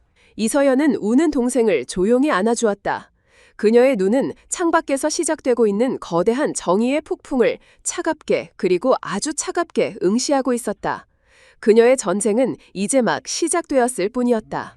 독수리 연대는 거대한 폭풍의 눈 한가운데에 놓인 난파선과도 같았다. 부대의 모든 출입구는 검은 복면을 쓴 707 특임대 대원들에 의해 완벽하게 봉쇄되었고 연대 본부 건물은 국방부 특별수사팀의 임시 지휘 통제소로 변해 있었다. 어제까지만 해도 이 부대의 신우로 군림하던 김종필 연대장과 그의 아들 김민석 준이는 이제 차가운 철창이 쳐진 임시 유치장의 죄수번호로 불리고 있었다. 하룻밤 사이에 왕국은 무너졌고 왕과 왕자는 죄수가 되었다. 하지만 왕국이 무너졌다고 해서 그 왕국을 지탱하던 공포의 그림자까지 완전히 거친 것은 아니었다. 연병장과 생활관에 대기하고 있던 수천 명의 병사들은 여전히 불안과 혼란 속에서 서로의 눈치만 살피고 있었다. 그들은 자신들의 눈앞에서 펼쳐진 엄청난 광경을 목격했지만 지난 수년 동안 그들의 뼈와 살에 새겨진 공포의 기억은 그렇게 쉽게 사라지지 않았다. 만약 이 모든 것이 쇼라면, 만약 김종필 연대장이 다시 복귀한다면 지금 여기서 입을 잘못 놀렸다가는 어떤 보복을 당하게 될까 하는 의심과 두려움이 그들의 입을 무겁게 짓누르고 있었다. 이서현 소장은 이 사실을 누구보다 잘 알고 있었다. 그녀는 수많은 인권 유린 사건을 조사하면서 피해자들이 가장 두려워하는 것은 가해자의 처벌 이후에 찾아올 보복이라는 것을 뼈저리게 느껴왔다. 공포에 잠식된 영혼은 설령 감옥의 문이 열려 있다 해도 스스로 걸어 나오지 못하는 법이다. 그들에게 필요한 것은 이제 정말 안전하다는 절대적인 믿음과 확신이었다. 그녀는 가장 먼저 동생 이진우를 찾았다. 그는 의무대에서 기본적인 검진을 받고 깨끗한 옷으로 갈아입은 후였다. 육체적인 상처는 심하지 않았지만 그의 눈은 여전히 깊은 충격과 혼란에서 벗어나지 못하고 있었다. 그는 자신의 누나가 별 2개짜리 장군이라는 사실, 그리고 자신을 괴롭히던 악마들이 하루아침에 모두 체포되었다는 비현실적인 상황을 아직 온전히 받아들이지 못하고 있었다. 서연은 동생의 손을 따뜻하게 잡아주었다. 그녀는 더 이상 장군이 아닌 오직 하나뿐인 누나의 목소리로 말했다. 진울아, 이제 정말 괜찮아. 아무도 더 이상 너를 괴롭히지 못해. 내가 약속할게. 누나, 이게 다 진짜야? 꿈이 아니야? 응, 진짜야. 그리고 이제 네가 도와줘야 할 일이 있어. 그녀는 진우의 눈을 똑바로 바라보았다. 너처럼, 아니 너보다 더 오랫동안 고통받아온 다른 전우들이 있어. 그들은 지금 너무나도 두려워서 아무 말도 하지 못하고 있어. 그들에게 용기를 줄 수 있는 사람은 바로 너야. 네가 겪었던 모든 일들을 아주 작은 것 하나까지도 빠짐없이 사실 그대로 이야기해주면 돼. 할 수 있겠니? 진우는 망설였다. 그 끔찍했던 기억들을 다시 꺼내는 것은 골마 터진 상처를 다시 헤집는 것과 같은 고통이었다. 하지만 그는 자신을 바라보는 누나의 눈에서 흔들림 없는 믿음을 보았다. 그리고 그는 깨달았다. 이것이 바로 자신이 이 지옥에서 벗어날 수 있는 유일한 길이자 자신과 같은 다른 피해자들을 구할 수 있는 유일한 방법이라는 것을. 그는 침묵의 공범이 되기를 거부하기로 결심했다. 그는 천천히 하지만 단호하게 고개를 끄덕였다. 이진우 이병의 증언은 굳게 닫혀있던 댐의 수문을 연 첫 번째 물줄기와도 같았다. 수사팀은 연대 대강당에 임시 진술 녹화실을 설치했다. 이서연은 동생이 심리적으로 안정된 상태에서 편안하게 증언할 수 있도록 모든 과정을 직접 챙겼다. 그녀는 수사관들에게 절대로 강압적인 질문이나 유도신문을 하지 말 것을 엄격하게 지시했다. 카메라 앞에서 이진우는 처음에는 떨리는 목소리로, 하지만 점차 분명하고 단호한 목소리로 자신이 겪었던 모든 일들을 털어놓기 시작했다. 처음 자대에 배치받은 날부터 시작된 김민석 준유의 이유 없는 괴롭힘, 사소한 트집을 잡아 자행된 폭언과 얼차려, 야간에 창고 뒤로 불려나가 당했던 구타, 동기들로부터 철저하게 고립되었던 과정, 그리고 부대 발전기금이라는 명목으로 매달 부모님께 돈을 붙여달라고 말해야만 했던 그 굴욕적인 순간까지. 그의 증언은 한편의 처절한 기록 영화와도 같았다. 그의 눈에서는 뜨거운 눈물이 흘러내렸지만 그의 목소리는 더 이상 떨리지 않았다. 수사팀은 이진우의 증언 녹화 영상을 부대 전체 생활관에 설치된 TV를 통해 방송하기로 결정했다. 이것은 이서연의 아이디어였다. 다른 병사들에게 너희는 혼자가 아니다. 진실을 말해도 안전하다는 가장 확실한 메시지를 전달하기 위한 심리전이었다. 생활관 TV 화면에 이진호의 얼굴이 나타나자 병사들은 처음에는 수군거리기 시작했다. 하지만 그의 용기 있는 증언이 이어질수록 생활관을 가득 채웠던 소음은 점차 잦아들고 이내 무거운 침묵만이 남았다. 병사들은 TV 화면 속에서 울먹이며 진실을 토해내는 동료의 모습을 보며 마치 자신의 모습을 보는 듯한 깊은 동질감과 슬픔을 느꼈다. 그리고 그 슬픔은 이내 이 모든 것을 만든 자들을 향한 거대한 분노로 바뀌어갔다. 나만 당한 게 아니었어. 저 녀석도 나와 똑같은 고통을 겪고 있었구나. 우리는 왜 지금까지 침묵해야만 했을까? 이진호의 눈물은 그들의 꽁꽁 얼어붙었던 마음을 녹이는 뜨거운 불씨가 되었다. 방송이 끝난 직후 기적이 일어났다. 1명, 2명, 병사들이 약속이라도 한 듯 자리에서 일어나 생활관 밖으로 걸어나가기 시작했다. 그들의 목적지는 단 한 곳, 수사팀이 마련한 임시 신고센터였다. 처음에는 몇몇 용기 있는 병사들로 시작된 그 행렬은 순식간에 수십, 수백 명으로 불어났다. 그들은 더 이상 침묵하지 않기로 결심했다. 그들은 자신들의 빼앗긴 존엄성을 되찾기 위해 거대한 진실의 강물이 되어 흐르기 시작했다. 그날 밤부터 독수리 연대는 거대한 고해성사의 장으로 변했다. 병사들의 입에서 터져나온 증언들은 수사팀의 베테랑 수사관들조차 경악하게 할 만큼 끔찍하고 추악했다. 한 병사는 김민석 준이가 자신의 여자친구 사진을 뺏어서는 생활관 동기들이 모두 보는 앞에서 음담패설을 하며 모욕을 주었다고 증언했다. 분을 참지 못해 항의하자 그는 상관 모독이라는 죄목을 붙여 그를 영창에 보내버리겠다고 협박하며 무릎을 꿇리고 사과하게 만들었다. 또 다른 병사는 연대장 김종필 대령의 관사 이삿짐을 나르는데 강제로 동원되었던 경험을 털어놓았다. 주말에 쉬지도 못하고 노역에 시달렸을 뿐만 아니라 그 과정에서 실수로 화분 하나를 깨뜨렸다는 이유로 김종필 대령에게 직접 뺨을 맞고 내놈 부모는 이런 것도 제대로 못 가르쳤냐는 인격 모독적인 폭언을 들어야만 했다. 부대 발전기금의 실체는 더욱 추악했다. 병사들의 부모님에게서 걷어들인 돈은 단 한 푼도 부대를 위해 쓰이지 않았다. 장부를 추적한 결과 그 돈은 모두 김종필 대령과 그의 아들 그리고 그들에게 아첨하던 몇몇 간부들의 유흥비와 뇌물자금으로 흘러들어간 것이 확인되었다. 그들은 병사들의 피와 땀 그리고 그 부모들의 눈물로 자신들의 배를 채우고 있었던 것이다. 증언은 꼬리에 꼬리를 물었다. PX에서 물건을 강매하고 돈을 뺏는 행위, 휴가와 외박을 통제하며 부모에게 금품을 요구하는 행위, 심지어는 실탄 사격 훈련장에서 남은 탄피를 몰래 빼돌려 민간업자에게 팔아넘겼다는 증언까지 나왔다. 김종필 부자가 다스리던 독수리 연대는 군 부대가 아니라 온갖 범죄가 일상처럼 벌어지는 거대한 마피아 조직이나 다름없었다. 이서현은 밤을 새워가며 모든 증언들을 직접 검토했다. 보고서의 페이지가 한 장 한 장 넘어갈 때마다 그녀의 얼굴은 점점 더 차갑게 굳어갔다. 그녀는 분노했다. 젊은이들이 신성한 국방의 의무를 다하기 위해 찾아온 이곳이 어떻게 이토록 썩어 문드러진 지옥으로 변할 수 있었는지. 그녀는 지휘관으로서 그리고 이 나라의 군을 책임지는 장성으로서 참을 수 없는 책임감과 분노를 느꼈다. 다음 날 아침 그녀는 임시 유치장에 수감되어 있는 김종필 대령과 김민석 준이를 직접 찾아갔다. 두 사람은 하룻밤 사이에 10년은 늙어버린 모습이었다. 어제 오만하고 당당했던 모습은 온데간데 없고 패배감과 절망에 찌든 초라한 범죄자의 모습만이 남아있었다. 그들은 이서현이 나타나자 마치 귀신이라도 본 것처럼 화들짝 놀라며 철창 뒤로 물러섰다. 이서현은 아무 말 없이 그들 앞으로 수십 센티미터 두께의 서류 뭉치를 던졌다. 그것은 지난 밤사이 병사들이 피눈물로 써내려간 그들의 범죄 기록이었다. 읽어봐라. 그녀가 나직하게 말했다.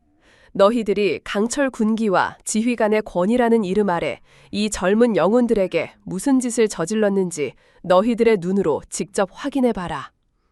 김종필은 떨리는 손으로 서류 뭉치 첫 장을 넘겼다.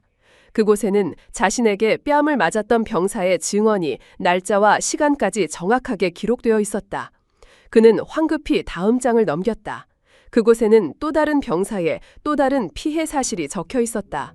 그는 미친 듯이 서류를 넘겼지만 페이지가 넘어가도 끝이 보이지 않았다. 그것은 마치 자신들의 죄목이 빼곡하게 적힌 지옥의 두루마리 같았다. 마침내 김종필의 무릎이 꺾였다. 그는 차가운 유치장 바닥에 무릎을 꿇었다. 그리고는 설창을 붙잡고 아이처럼 통곡하기 시작했다. 잘못했습니다. 제가 죽을 죄를 지었습니다. 한 번만 용서해 주십시오, 장군님. 그의 옆에서 김민석 역시 넋이 나간 채 눈물만 뚝뚝 흘리고 있었다. 하지만 이서현의 눈은 조금도 흔들리지 않았다. 그녀의 눈에는 동정심이나 연민이 아닌 오직 차가운 경멸만이 담겨 있었다. 용서? 그 말은 너희들에게 청춘과 존엄성을 무참히 짓밟힌 저 수많은 병사들 앞에서 가서 해라.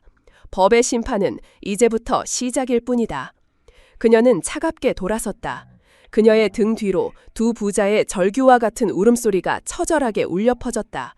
하지만 그 울음소리는 더 이상 그 누구의 마음에도 닿지 못했다. 그들이 쌓아올린 죄의 왕국은 마침내 완벽하게 그리고 아주 처참하게 무너져 내렸다. 진실의 무게 앞에서 그 어떤 권력도 그 어떤 폭력도 한낱 먼지에 불과했다. 독수리 연대에서 터져나온 진실의 급류는 더 이상 한 부대 안에만 머물러 있지 않았다. 그것은 뚝을 무너뜨린 거대한 강물처럼 군의 폐쇄적인 철조망을 넘어 대한민국 사회 전체를 뒤흔드는 거대한 태풍이 되었다. 이서현 소장이 이끄는 국방부 특별수사팀이 제출한 중간 조사 보고서는 그 내용이 너무나도 충격적이어서 국방부 수뇌부 전체를 발칵 뒤집어 놓았다. 이것은 단순히 몇몇 군 간부의 일탈 행위가 아니었다. 그것은 군이라는 특수한 조직의 폐쇄성을 악용한 조직적이고 체계적인 범죄 왕국의 실체였다. 사건의 심각성을 인지한 국방부 장관은 이례적으로 사건을 축소하거나 은폐하지 않고 정면으로 돌파하기를 선택했다.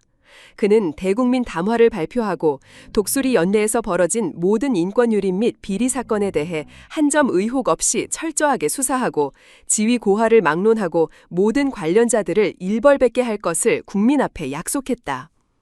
이서현 소장의 이름과 그녀의 활약상이 언론을 통해 처음으로 공개된 것도 바로 이때였다. 얼굴 없는 정의의 여신, 잠자는 군의 양심을 깨우다.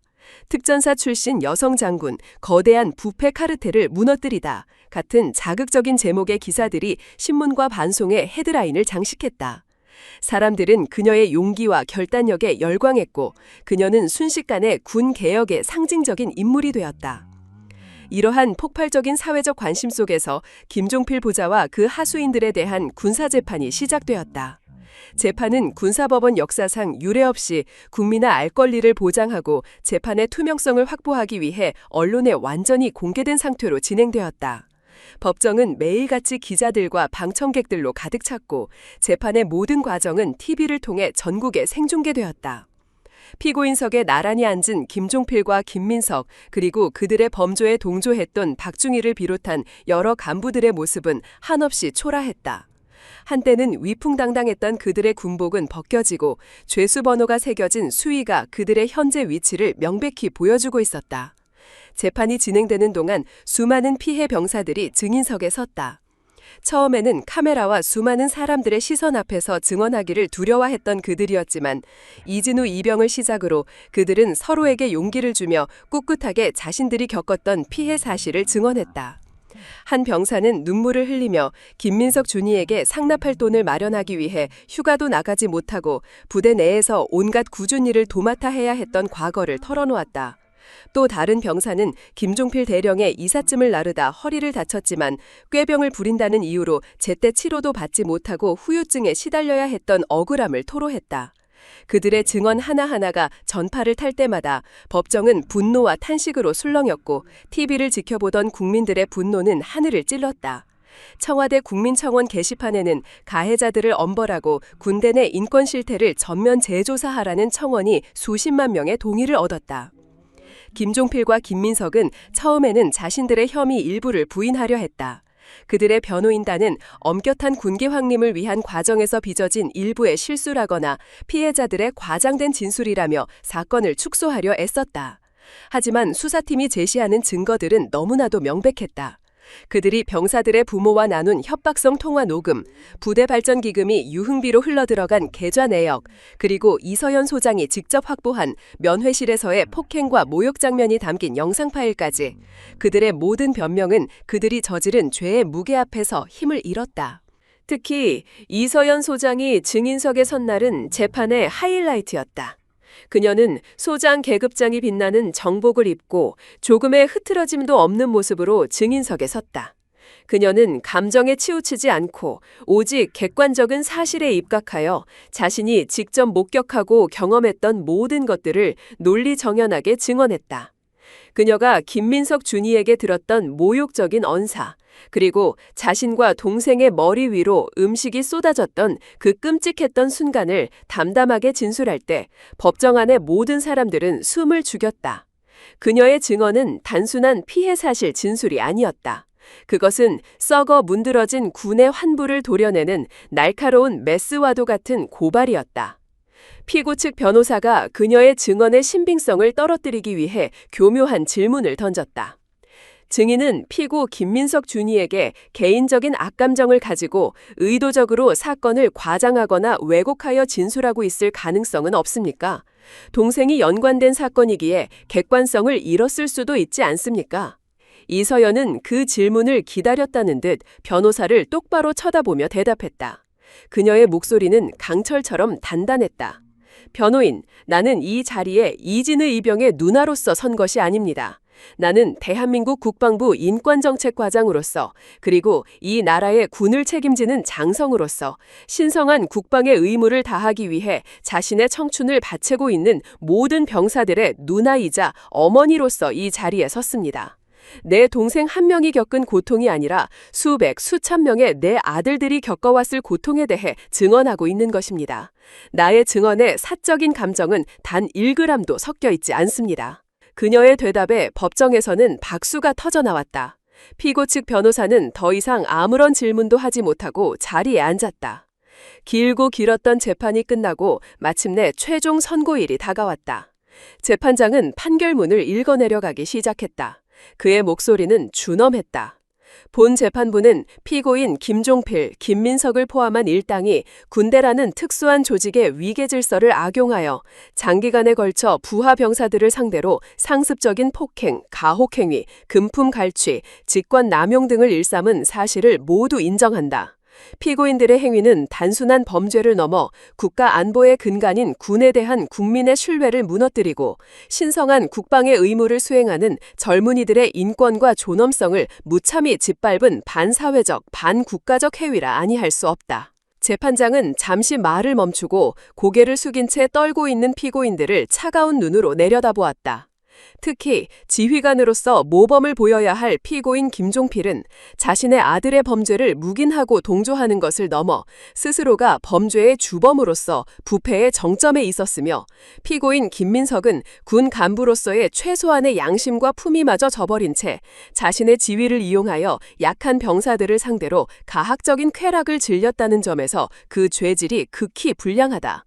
이에 본 재판부는 이들을 사회로부터 장기간 격리하여 엄중한 책임을 묻고 다시는 이 땅의 군대에서 이와 같은 비극이 반복되지 않도록 하기 위해 다음과 같이 선고한다. 법정 안의 모든 이들이 숨을 죽였다. 피고인 김종필 전 육군 대령 특정범죄가중처벌법상 뇌물, 직권남용, 폭행 교사 등의 혐의를 적용하여 파면 및 징역 30년에 처한다. 징역 30년, 사실상의 종신형이나 다름없는 중형이었다. 김종필의 눈이 뒤집히며 그는 그 자리에서 실신했다. 피고인 김민석 전 육군 준이 직권남용, 특수폭행, 강요, 협박, 상관 모욕 등의 혐의를 적용하여 파면 및 징역 25년을 선고한다. 김민석은 판결을 듣고 미친 사람처럼 웃기 시작했다. 그의 이성은 이미 오래전에 파괴된 듯했다.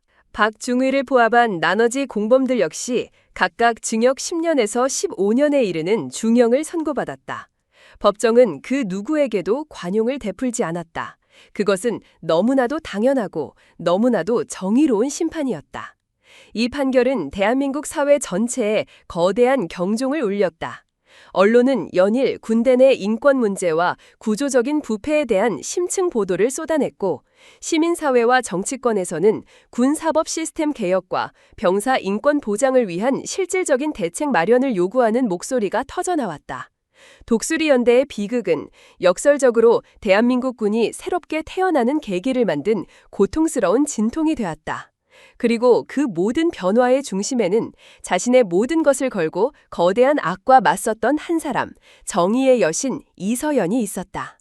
김종필 부자의 범죄 왕국에 대한 준엄한 법의 심판이 내려진 후 대한민국 군에는 그야말로 지각 변동이라 불릴 만한 거대한 개혁의 바람이 불기 시작했다.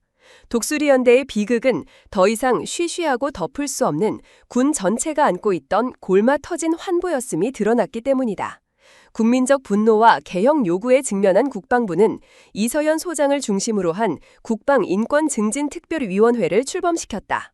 그녀에게는 군 내부에 그 어떤 성역도 없이 모든 부조리를 뿌리 뽑을 수 있는 막강한 권한이 주어졌다. 이서연 소장은 잠자는 시간마저 쪼개가며 개혁 작업에 매달렸다. 그녀는 탁상공론에 머무르지 않았다. 그녀는 전국의 최전방 GOP부터 후방의 작은 부대까지 직접 발로 뛰며 현장의 목소리를 들었다. 그녀는 장성들과의 회의실보다 사병들의 생활관에서 더 많은 시간을 보냈다. 그녀는 병사들과 똑같이 식판에 밥을 받아 식사를 하고 그들의 낡은 침상에 앉아 그들의 고충을 들었다. 그녀의 진심 어린 행보에 처음에는 경계심을 늦추지 않던 병사들도 점차 마음의 문을 열기 시작했다. 그녀가 추진한 개혁의 핵심은 소통과 시스템이었다. 가장 먼저 기존의 유명무실했던 소원수리 제도는 폐지되었다. 대신 국방부 인권정책과의 직통으로 연결되는 익명의 사이버 신고 시스템, 정의의 방패 한라인이 개설되었다. 이제 병사들은 지휘관의 눈치를 보지 않고도 언제 어디서든 자신의 피해 사실을 안전하게 신고할 수 있게 되었다. 이 시스템은 이서연 소장이 직접 관리했으며 접수된 모든 신고는 24시간 이내에 반드시 조사가 착수되도록 하는 강력한 규정이 만들어졌다. 또한 모든 부대에 민간 전문 상담사가 의무적으로 배치되었다. 병사들은 군 간부가 아닌 외부 전문가에게 자신의 고민과 고충을 자유롭게 털어놓을 수 있게 되었다. 이것은 군의 폐쇄성을 깨고 외부의 건강한 감시와 견제 시스템을 내부로 끌어들이는 획기적인 조치였다. 간부 선발 및 교육 시스템 역시 전면적으로 개편되었다. 더 이상 전투 능력이나 학력만이 중요한 평가 기준이 아니었다. 인권 감수성, 리더십, 그리고 윤리의식이 가장 중요한 평가 항목으로 자리 잡았다. 김종필과 같은 괴물이 다시는 군 간부로 임용될 수 없도록 하는 제도적인 방화벽이 세워진 것이다. 이러한 전방위적인 개혁은 군 내부의 뿌리 깊은 저항에 부딪히기도 했다. 일부 보수적인 지휘관들은 군기가 해이해진다거나 군대의 특수성을 무시하는 처사라며 불만을 터뜨렸다. 하지만 이서연은 한치도 물러서지 않았다. 그녀는 반대파들을 직접 만나 논리적으로 설득하고 때로는 국방부 장관의 강력한 신임을 등에 업고 단호하게 밀어붙였다. 그녀에게는 두려움이 없었다. 그녀는 지금 자신의 개인적인 영달이 아닌 수십만 젊은이들의 미래와 이 나라 군의 명운을 걸고 싸우고 있었기 때문이다. 시간이 흐르면서 변화는 서서히 하지만 분명하게 나타나기 시작했다. 병영 내 폭행 및 가혹행위 신고 건수는 눈에 띄게 줄어들었다. 병사들의 표정은 밝아졌고 부모들의 걱정은 줄어들었다. 군대는 더 이상 끌려가는 곳이 아닌 자신의 아들을 믿고 맡길 수 있는 곳으로 점차 인식이 바뀌어가고 있었다. 그리고 그 변화의 중심에는 이제 더 이상 과거에 상처 입은 피해자가 아닌 한 명의 늠름한 군인으로 성장한 이진우가 있었다. 사건 이후 이진우는 심리치료와 함께 충분한 휴식을 가졌다.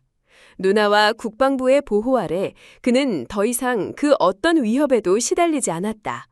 그는 자신을 짓누르던 끔찍한 트라우마를 정면으로 마주했고 그것을 이겨내기 위해 부단히 노력했다. 그 과정에서 그는 이전에 나약하고 소심했던 자신을 벗어던지고 내면의 강인함을 발견하기 시작했다. 몇 달 후 부대로 복귀한 그는 완전히 다른 사람이 되어 있었다. 그의 눈빛에는 자신감이 넘쳤고 어깨는 당당하게 펴져 있었다. 그는 더 이상 불의를 보고 침묵하지 않았다. 그는 동기나 후임들이 부당한 일을 당하면 가장 먼저 나서서 그들을 보호하고 새로 도입된 인권 보호 시스템을 통해 문제를 해결하는 방법을 알려주었다. 그는 훈련에도 누구보다 열심히 참여하여 부대 내에서 가장 뛰어난 특급 전사로 선발되기도 했다. 그는 자신의 상처를 극복하는 것을 넘어 그 상처를 다른 사람을 치유하는 힘으로 승화시킨 것이다. 그는 독수리 연대의 살아온 희망이자 긍정적인 변화의 상징이 되었다.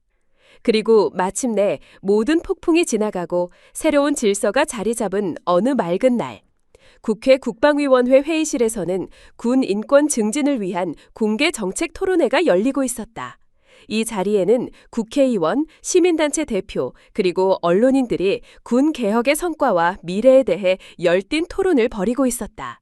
토론회의 마지막 발제자로 대한민국 육군 소장 이서현이 단상 위에 올라섰다.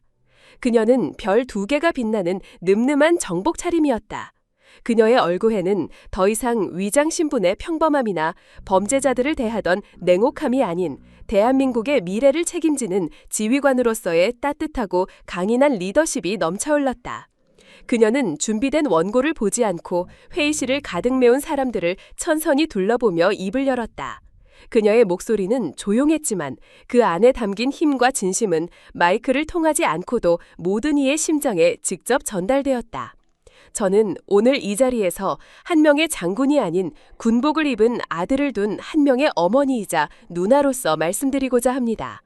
그녀는 잠시 말을 멈추고 방청석 맨 앞줄에 앉아있는 한 사람을 바라보았다. 이제 이등병이 아닌 일병 계급장을 단 이진우였다.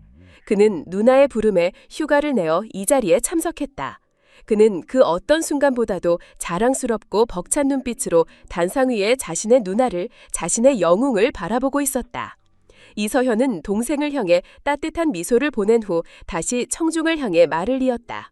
우리의 아들들은 조국을 지키기 위해 자신의 가장 빛나는 청춘을 기꺼이 바치고 있습니다. 그들에게 우리 사회가 그리고 우리 군이 해주어야 할 최소한의 의무는 그들이 입고 있는 군복이 수치와 폭력의 낙인이 아닌 명예와 자부심의 상징이 되도록 만들어주는 것입니다. 군대라는 곳이 더 이상 두려움의 대상이 아니라 한 명의 나약했던 청년이 강인한 시민으로 책임감 있는 리더로 성장해 나가는 위대한 용광로가 될 수 있도록 만들어야 합니다. 그녀의 목소리에 힘이 실렸다. 지난 몇 달간 우리는 많은 것을 바꾸었습니다. 하지만 이것은 끝이 아니라 시작일 뿐입니다. 시스템을 바꾸는 것만으로는 부족합니다. 우리 모두의 인식이 바뀌어야 합니다. 병사 한 명 한 명을 소모품이 아닌 누군가의 소중한 아들이자 형제, 그리고 이 나라의 미래 그 자체로 존중하는 문화가 우리 군 전체에 뿌리내릴 때 비로소 우리의 개혁은 완성될 것입니다. 그녀는 진심을 다해 호소했다. 저는 제 남은 군생활 전부를 그리고 제 모든 것을 바쳐 다시는 제 동생과 같은 피해자가 이 땅에 나오지 않도록 만들 것을 이 자리에서 엄숙히 약속드립니다. 우리 모두가 함께 지켜보고 함께 만들어 나갑시다. 그리하여 우리의 아들들이 세상에서 가장 안전하고 명예로운 군복을 입고 자랑스럽게 조국을 수호할 수 있도록 말입니다. 그녀의 연설이 끝나자 회의실에서는 우레와 같은 닥수갈채가 터져나왔다. 그것은 지난 몇 달간 대한민국 전체를 뒤흔들었던 거대한 사건의 완벽한 마침표이자 새로운 시대를 여는 희망의 서곡이었다. 한 사람의 동생을 지키려 했던 작은 행동은 군 전체의 인권을 구한 거대한 혁명이 되었습니다. 이서연 소위의 이야기는 우리에게 보여줍니다. 진정한 강함은 권력을 휘두르는 것이 아니라 가장 낮은 것에 있는 약자의 손을 잡아주는 용기에서 나온다는 것을. 이제 이 이야기를 듣고 있는 여러분께 마지막 질문을 드립니다. 여러분 주변에 도움의 손길이 필요한 이진우는 없습니까? 그리고 당신은 그를 위해 기꺼이 손을 내밀어줄 이서현이 될 준비가 되어 있습니까? 여러분의 생각을 댓글로 공유해 주십시오. 당신의 작은 용기 하나가 또 다른 기적을 만들어낼 수 있습니다.